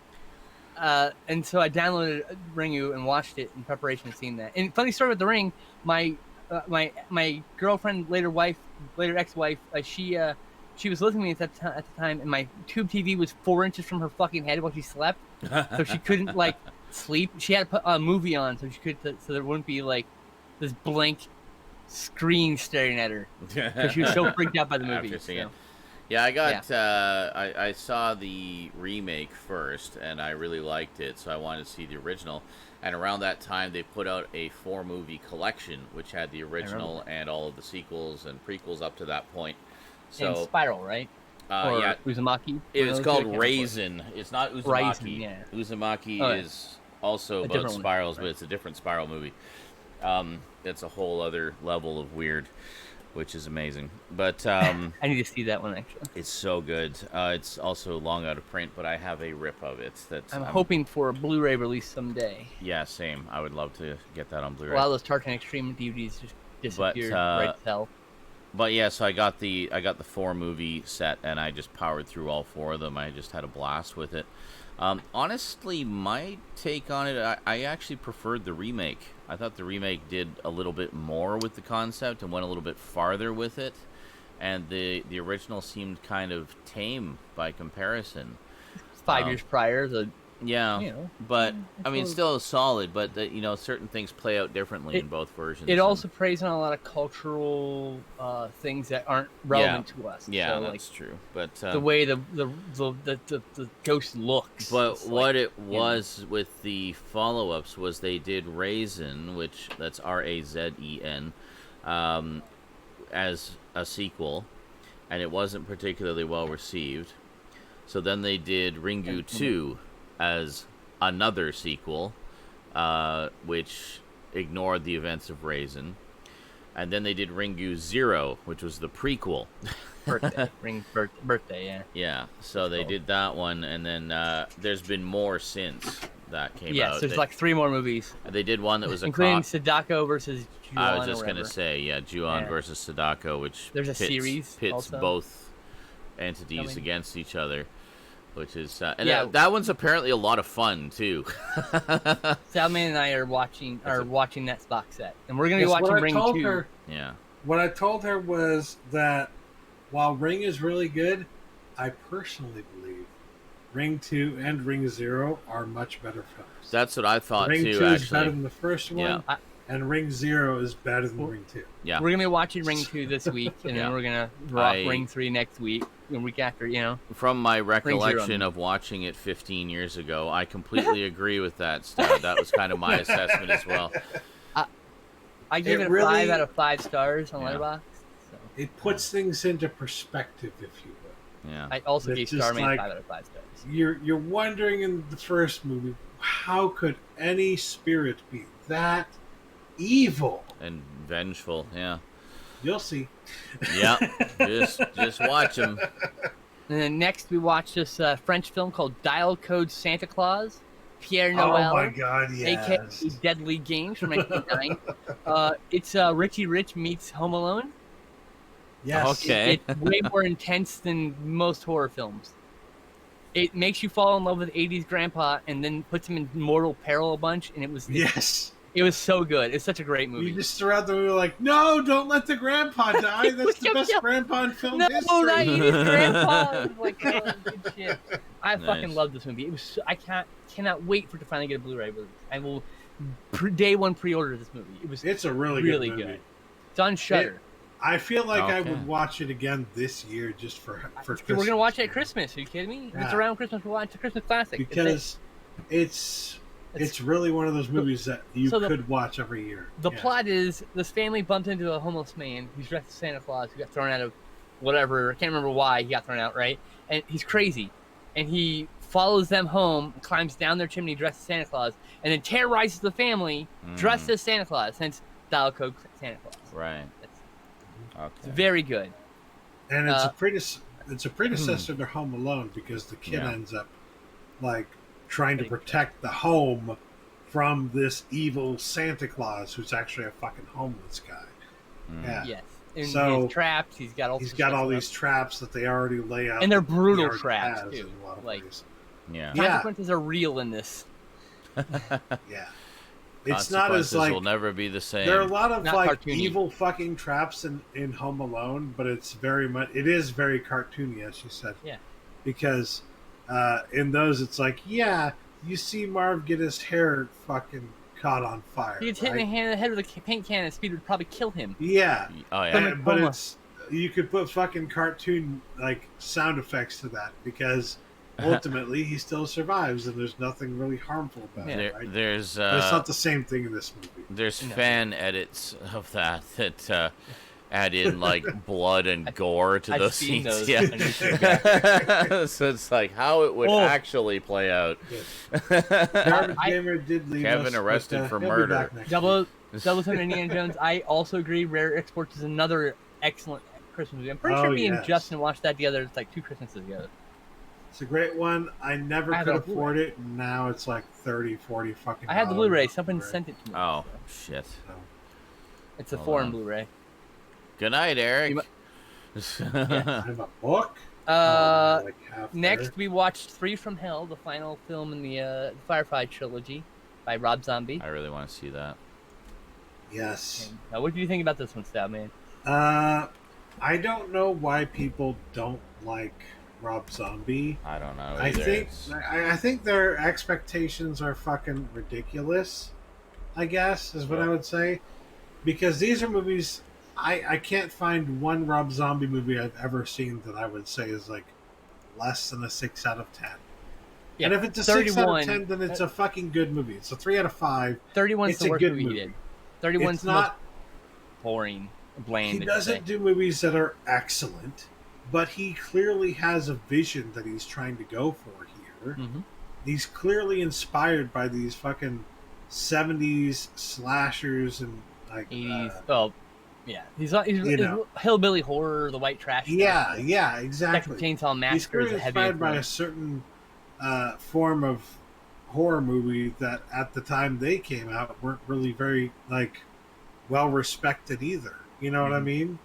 So. when people say that Rob Zombie is a bad director, I'm like, what the fuck are you talking about? Yeah. This guy... They'll bring up Halloween 3, but they've only seen the theatrical cut. And he knows how to fucking direct a film. Yeah. So that it looks decent. You can fucking follow the story and everything. Yeah, he's got a visual filmmaker. He's got really, really good... Yeah, he's got really good framing. He knows exactly what he's fucking doing. Like, no as one, a director. No one gives him credit for all the references to fucking Suspiria and Lords of Salem, for God's sake. Yeah. It's just that his inspirations are films that most people think of as trash. It's like, well, fuck you. Trash cinema can still be really, like, important to fucking cinema as art. I've been saying this my whole fucking life. That's exactly what he's trying to do with these fucking movies. And I felt like this was an excellent addition to the Devil's Rejects and House of a Thousand Corpses and the whole story there. Loved it. He references films from the margin, and he himself has become a filmmaker in the margins. I mean, in the margins of Hollywood, but still in the margins, right? Like, and I fucking love films in the margins. Films that people, people like shit on, like, and then you go watching, like, why are you shitting on this? Here's the secret truth: most people haven't just seen enough fucking movies. Most people haven't seen a really bad movie. Okay, I've said this before. You watch, like, people have said, like, Jurassic World 2, Fallen Kingdom was bad. Like, you haven't seen a bad fucking movie. That movie's excellent. That was a 7 out of 10. In comparison to a bunch of fucking movies I've seen, I've watched thousands of movies. I've seen some real fucking stinkers. Fallen Kingdom's pretty good, I hate to tell you. Most Hollywood films are okay to pretty good. Yeah. It's just like, not all of them are going to be fucking high art, brilliant fucking masterpieces. And if you expect all of them to be, you're just going to be disappointed 99.9% of the time. Having expectations will kill all your joy. Do you want to watch movies and enjoy them, or do you just want to watch movies and hope that you eventually find one that is the pinnacle of all film? Fuck you. If you really enjoy film, you're going to watch all of them, and you're going to find things to enjoy about most of them. Or some of them. Some of them are going to be fucking terrible to you. I would say I find, for every good film I find so every 5-star, 10-star, like, amazing film, I find 3 fucking awful pieces of shit. Yeah. And I don't like saying that because I'm not going to name out those movies. I'm just saying, like, 3 not great movies. They tried their hardest. And when they don't try their hardest, I'll turn it off. And for me, honestly, I'll turn it off. The truth about it is that when you get to the point of having watched enough movies, you realize that a 3 out of 10 movie is also, like, at least watchable. It's not fun. Easily. It's not enjoyable. It's not something you want to watch again necessarily. But it's something that it's like, at least there were aspects of this film that were done okay. And you can tell that the people who made this movie had a passion for making it.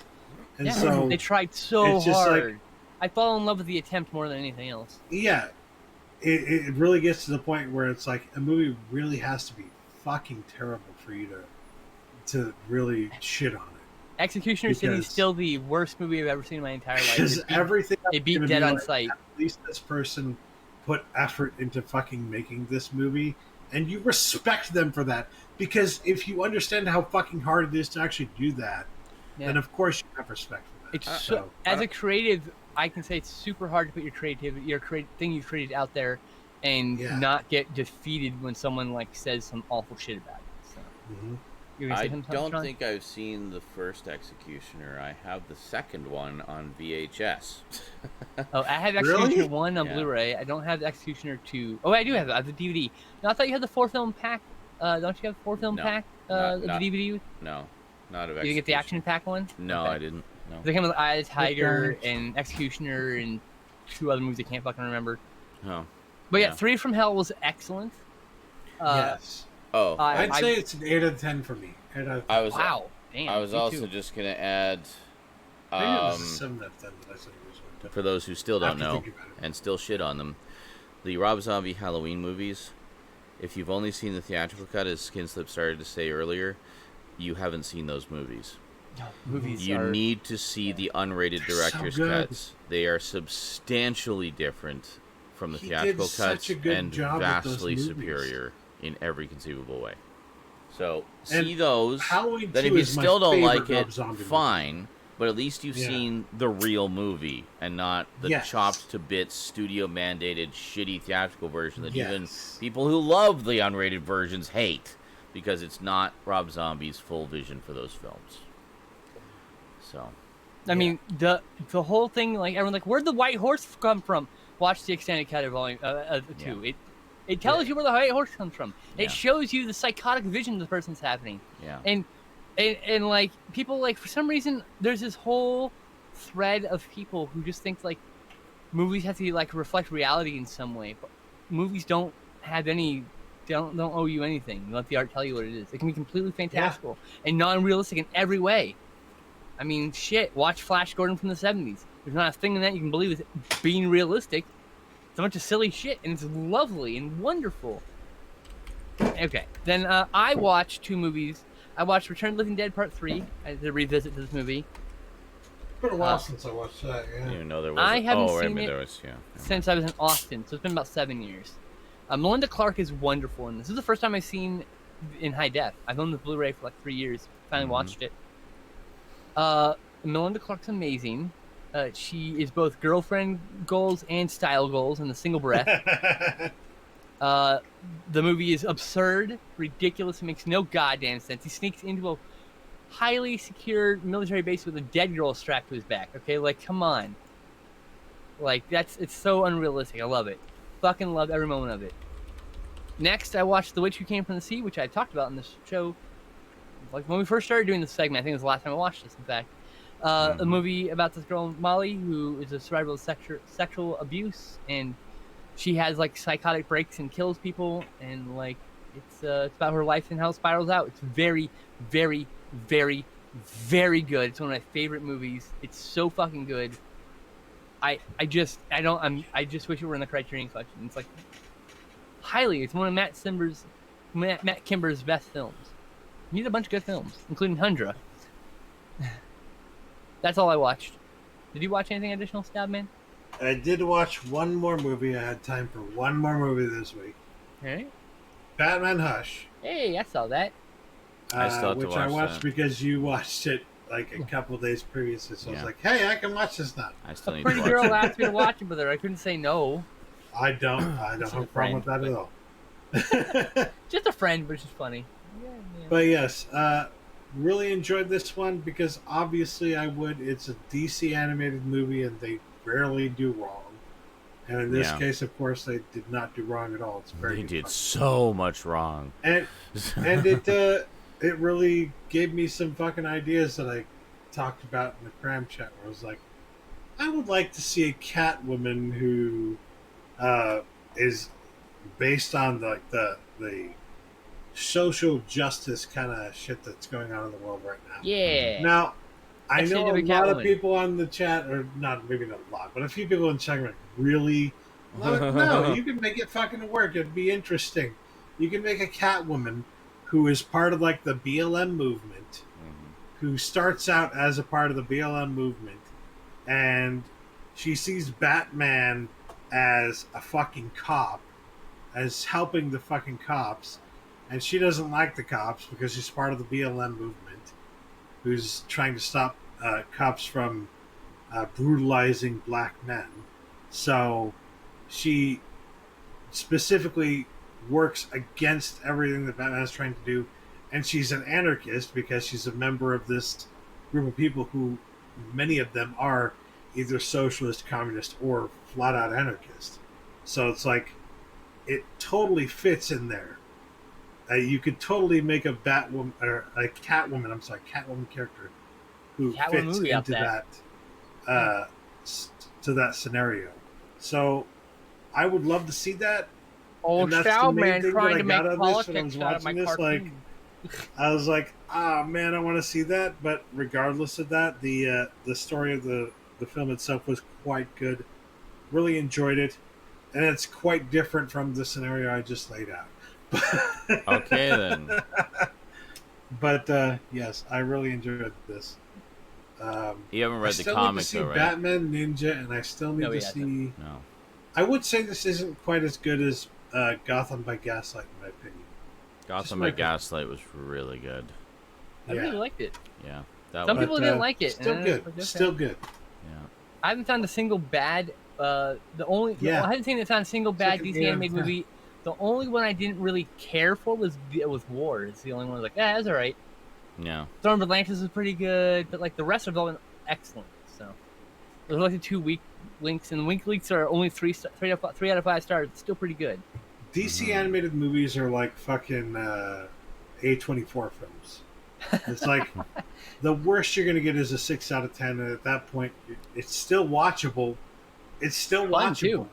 Very fun. I don't think I've even seen an A24 film that's even a 7 out of 10 though. So there hasn't been a bad one yet. Oh, actually, there's Storage. Storage was 6 out of 10. Oh yeah. That was the worst one I've seen so far, but it wasn't even that bad. It was pretty good. Storage 24. I think it's called Storage 24. That's right. Yeah. There's another movie coming out that's based in a storage unit, I think. Oh, I'm sure. It's a good place to set one. Yeah. So, Sean, did you watch any movies? Sean? Wait a sec. Wait a minute. Michael, you say the only DC animated movie you didn't like was Batman and Harley Quinn? Really?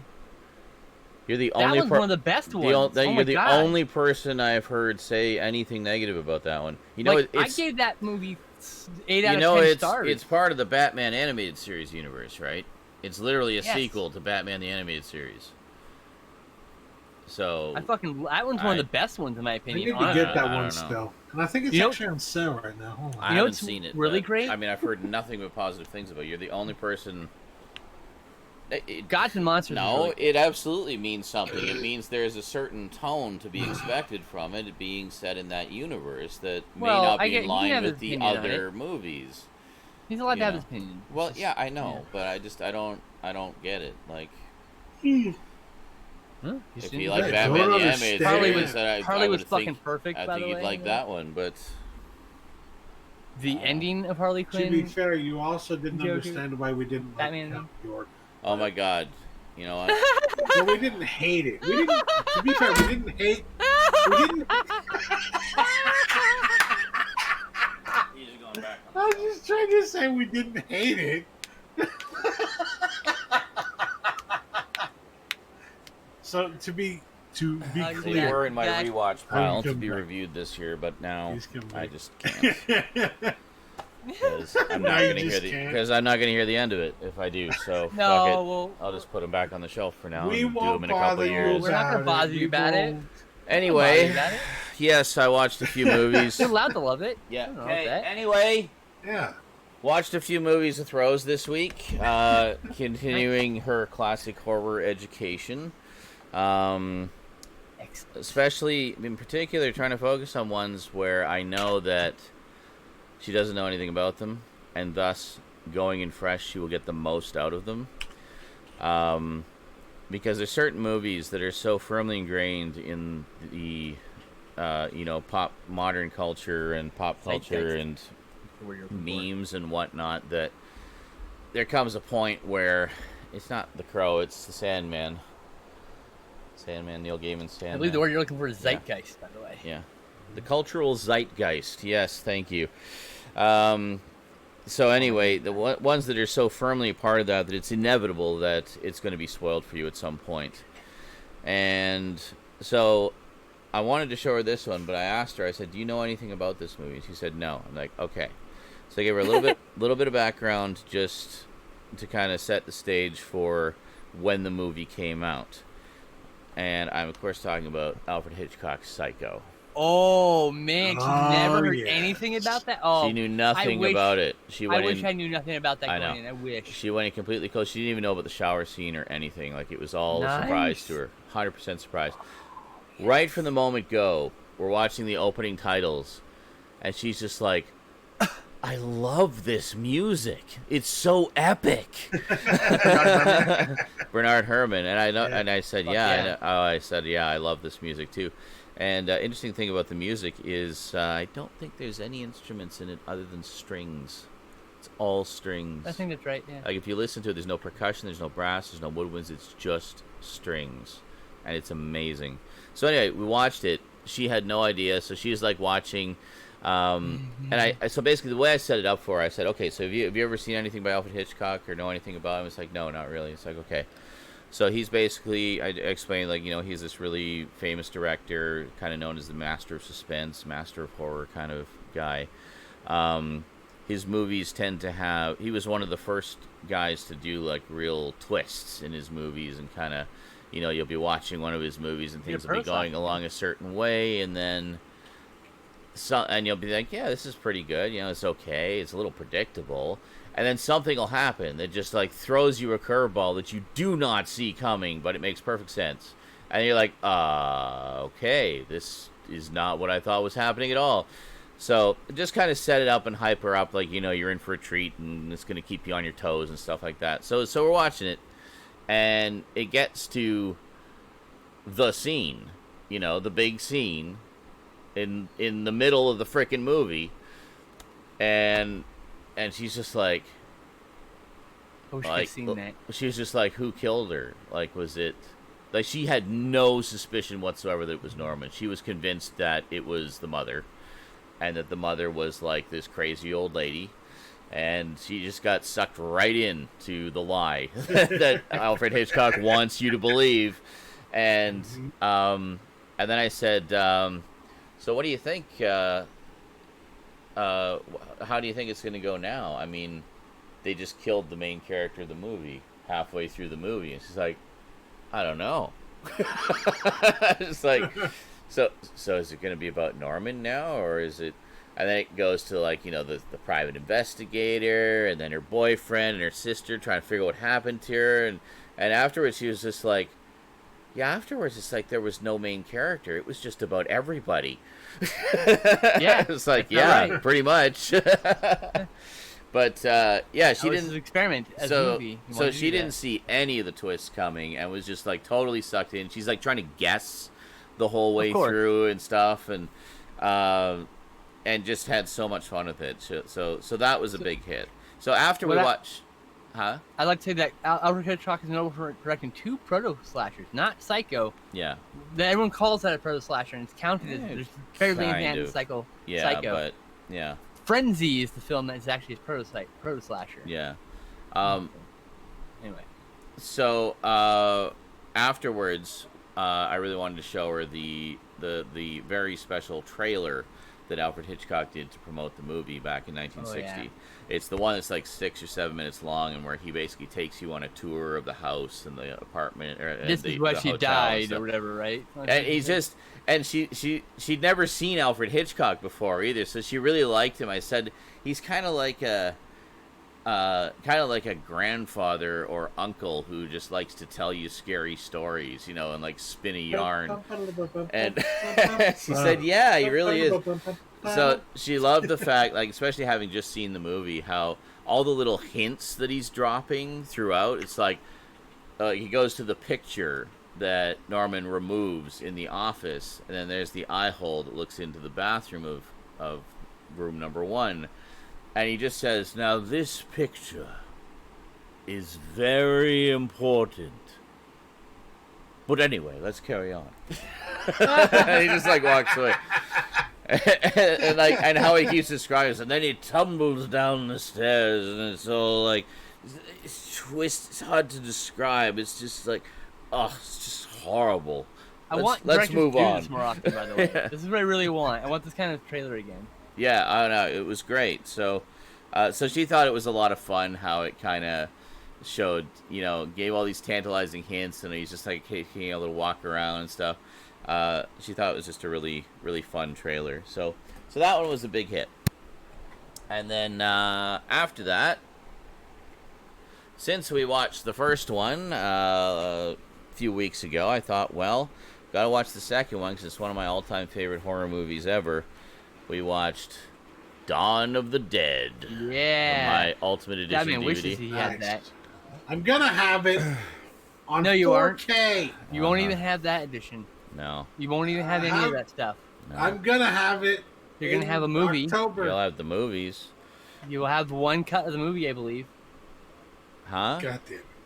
You'll have one cut of the movie. I thought it was all 3 cuts in that big Ultimate Edition coming Is it? up. I'm pretty sure it is. Yes. Yeah. I thought it won't was... have all the special features, probably. Well, probably not. I'm Well, paying it might have some of $100, them, it better but... be. For $100, you could have bought that one. So anyway, so I decided to show her the extended cut because I personally consider it a more sort of complete version of the film. It gives you a little bit more character moments, more gore, which, you know, Tom Savini gore, yes, give me more. The only detriment to that cut, in my opinion, is the fact that the Goblin soundtrack was not complete at that point, so there's some library tracks in there. Some of the character moments were taken out. Some of the... Well, I mean, all 3 cuts have stuff that the others don't. That's my favorite fan edit, and the only one I actually burned to a disc was the Mullet Hours cut, which has all the footage and set in the proper order. Well, goddamn. That would be nice. To have it doesn't exist in like physical media other than this random disc I burnt. Yeah. I will have you know. Can't find it again. That I have the single best version of this movie on DVD. Oh, boy. So anyway, we watched the extended cut just because it has more stuff with, like in particular with the bikers, and more gore moments, more little character moments, and that's my favorite version too. Actually. Yeah, it is. I just find it's more overall. It takes its time and just kind of lets it build and stuff. So she really enjoyed that one too. She liked all of the main characters and was sad when some of them bought it, but. Boy. She's fast becoming a fan of Tom Savini. I told her, I said, I'm always explaining to her because she's fascinated by the behind the scenes stuff. Did you point them out in the movie? Yeah, I did. Oh, well, of course. Okay, good. Yeah. So, so I said, I was telling you about Tom Savini. He did the, I was trying to think of what I had shown her so far that she would have known him from. It's like, okay, he did the gore effects for Friday the 13th. It's like, oh, okay, cool. So. I mean, yeah. 10,000 other movies. Well, yeah, but I'm thinking ones I've shown her, not his entire filmography.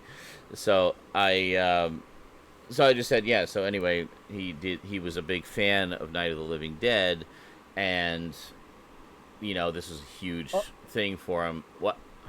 He was actually going to work on Night of the Living Dead, but he went to Vietnam. Okay, so anyway, he was a huge fan of Night of the Living Dead, and so it was a big deal for him to be working on Dawn of the Dead, and and to be able to work with the guy who directed it and everything. So he really, pulled out all the stops for it. And I noticed gave himself a lot of the best gore gags as well when he's in the movie, like the machete in the head and stuff like that, and the decapitation and things like that. It's a great gag, yeah. And it's such a simple trick too when you actually see how it's done. Yeah, it's so easy. It's great. Just in reverse, and it's just a thing, and it's cut out, and well, it's it's just like just film it coming out, and it's literally just a trick knife or a trick machete, but yeah. So anyway, and I pointed him out when she was there. It's like, oh yeah, that's the guy. That's Tom Savini.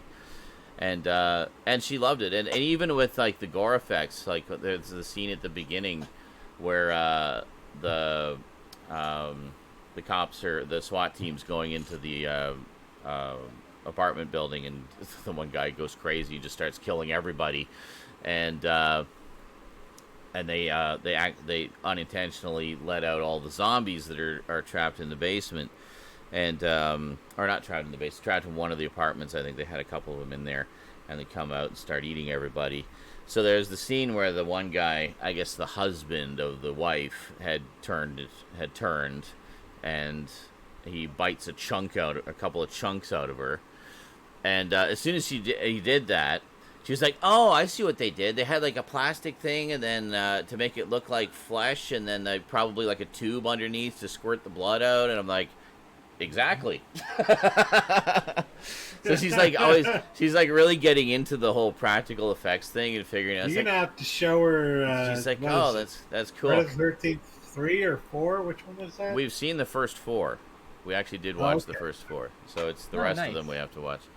But those are the best ones, in my opinion. I think so too, from what I've seen anyway. And 8, of course. God damn, I love 8. They've got a great, 1 through 4 have a great sort of coherent, continuing storyline. So you get a little crazy and 5 and on, but not bad, just a little crazy. I've seen up to the 6, so I still need to see the rest of them.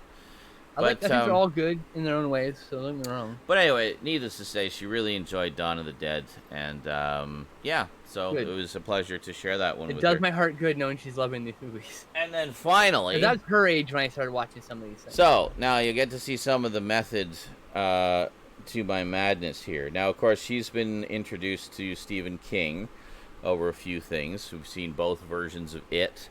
And she bought the book of Pet Sematary and is planning to read it sometime soon. And I'd been educating her on who Tom Savini is and why he's so important to the horror world. So, this next one, I said, okay, so let me ask you something. You know who Stephen King is, right? She's like, yeah, of course.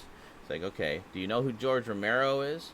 And she said, sounds familiar. It's like, okay, he's the guy who directed Night of the Living Dead and Dawn of the Dead, which, of course, we just watched. And do you know who Tom Savini is? Do you remember who Tom Savini is? She's like, oh, yeah, the effects guy. Right, makeup and gore effects and stuff like that.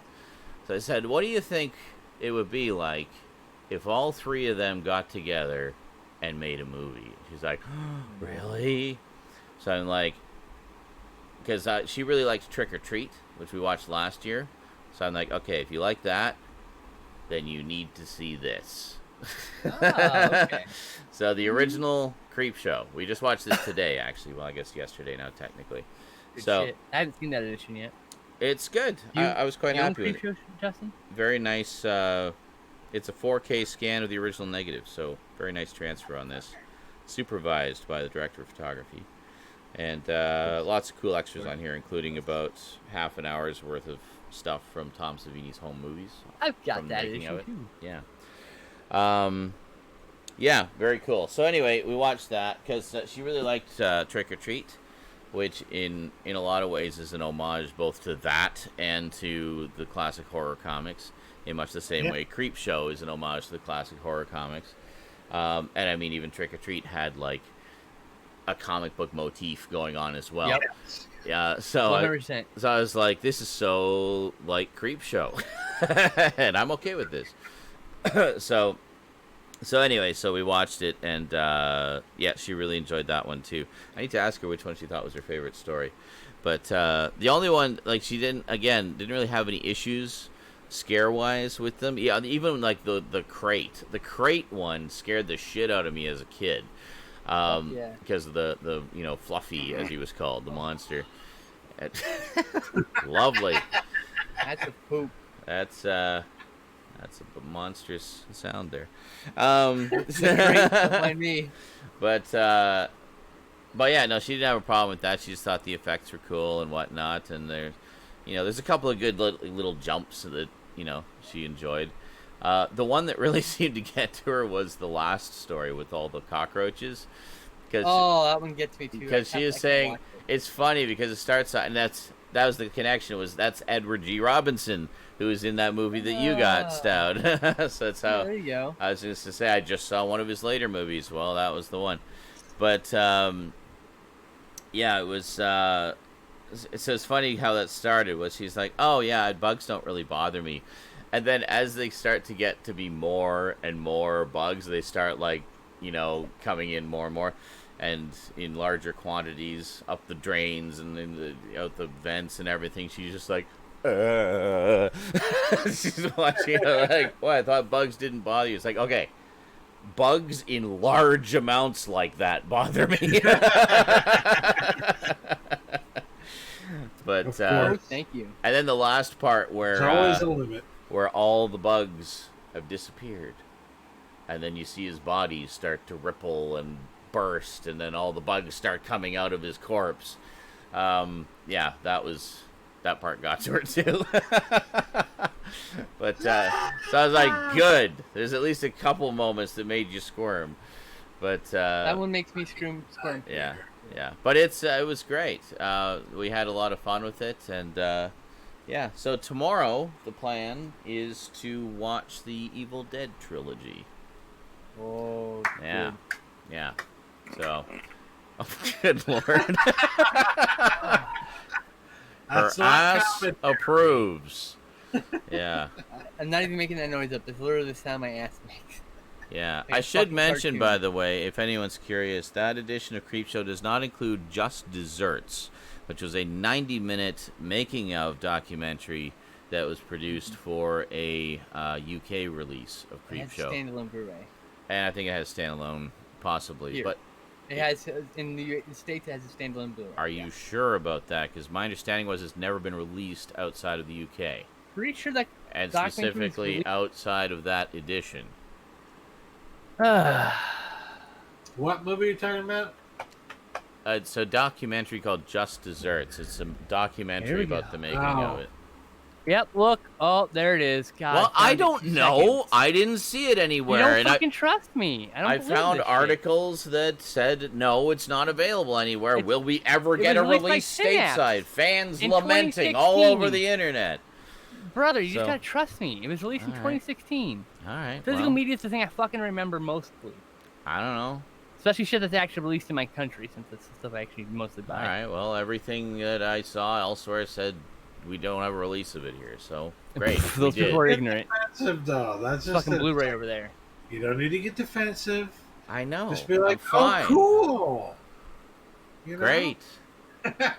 Well, no, it's just the tone. Like how you like. You don't trust me. I'm not stupid. You Blah blah don't. blah. It's like fine. I said I do. I said just- 100%. And you're like, well, are you sure? Like, You know, Ah, you could fine. Well, just- you I make regard- mistakes. No. Jesus. Just Desserts Blu-ray. Oh, there it is. Third thing. Yeah, but that's what I'm show. talking about. Is that tone? Like, what the fuck? Like, So you great. say, I'm There's sorry, a I Blu-ray. know. Fine.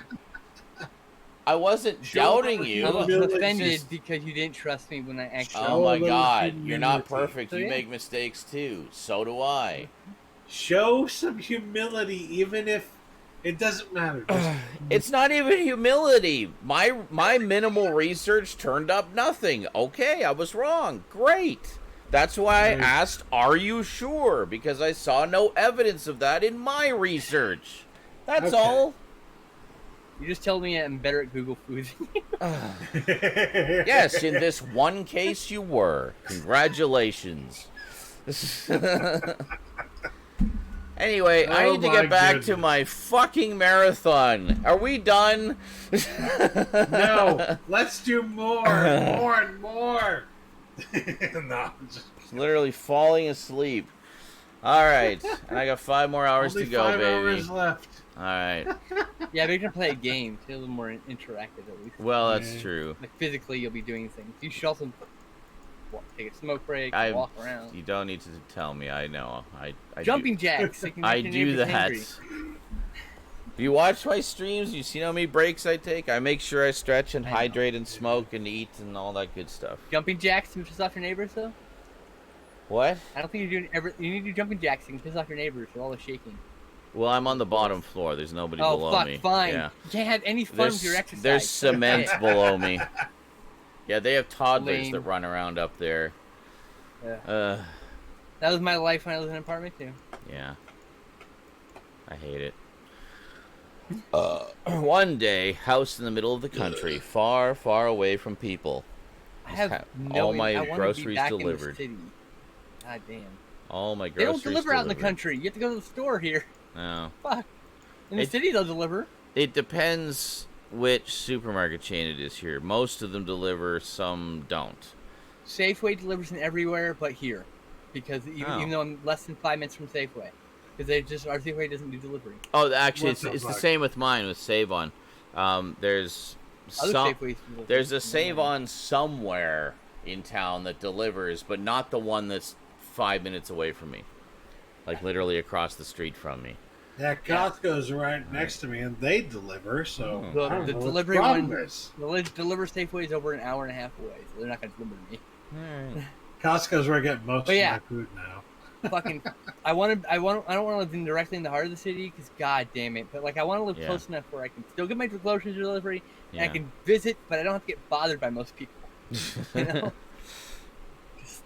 just Just near right all the- outside the city. Near all the good shopping.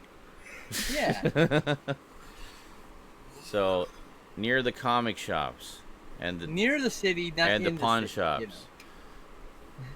Anywhere that has physical media. Yes. Yes. It's all on one little street. Physical media in presence. Video places, comic places, used bookstores. Blu-rays. I know, right? Missed finding random shit in the wild.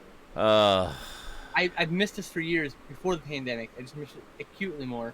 Oh, I know. Well, and it's pared down more, and stores move towards online shopping, and it's like, yeah, great. I love online shopping and the ease of comparative shopping online, but there is a pleasure from the hunt and just exploring. Every fucking movie. What? Touching every movie. Yeah. Get to every movie. Even in the pandemic, I must touch it all. I know. Well, going out to, like, I remember going to Future Shop in the early 2000s, and they would have rows and rows and rows, like just an ocean of DVDs. I know, right? And I just walk up and down. Fucking, as much as 10 aisles at fucking Fry's. I remember that shit. Yeah. Oh my god, you spent so 2 many. hours minimum looking at every fucking Blu-ray. Yeah. Fucking Fry. Every last one of them. I looked behind every Blu-ray because those people never sort a goddamn thing, and you'll be like in the B's and be like, holy fuck, a G. Oh my god, the Godzilla movie I'm missing. You know, like it's shit like that. I love that. You just find that when you're I know, and it's like, and I'd find, you know, TV series that's like, oh, I didn't know this was on DVD. I love this show, or movies, or oh man, I haven't seen this movie in ages. I'm gonna buy it. You know, the magic of finding something in the wild. It's great. Yeah. It's like, oh, I forgot all about this one. You know. Yeah, and that's just it's just not the same. You can't get that anywhere except for fucking thrift stores. I mean, how do you search randomly on Amazon? I mean, I guess you can browse a category or something, but even then, you're gonna miss stuff. Mm-hmm. Amazon, figure out how to do like a digital video store. Come on. Yeah. Come on, you can do it. Let me roll through the fucking aisles of movies. Yeah. Madness. All right. Well, thank you for joining us for another wild and crazy SNI. We got it all, baby. We got humor, we got drama, we got heartache, and we got pickups and stuff. And we got pissing Sean off by telling him we don't like Count Yorga. Oh my Will god. You shut up? God, stop it. Even you, you're annoying me, motherfucker. I had to. No, you didn't. You did not have to. You could have shown restraint. You could have been a good friend for 1 second. So for all those of you on my YouTube who are looking forward to a double feature Yorga review this year, too bad, not gonna happen. Blame them. We didn't like it, so now I don't want to review it. I don't get it. I just... Because I'm going to be watching it, and I'm going to have that in the back of my mind, and it's just going to make me angry and unfocused. So now I have to let it stew on the shelf. I'm so sorry. For a few more years. For a few more years until I just am far enough away from it. Yeah, it'll happen. It's the way my brain works. Anyway. They'll do it. Just not this year. No. I'm never reviewing a movie you love again. That's it. I'm just gonna be like, yeah, we're not gonna talk about it. We watched it.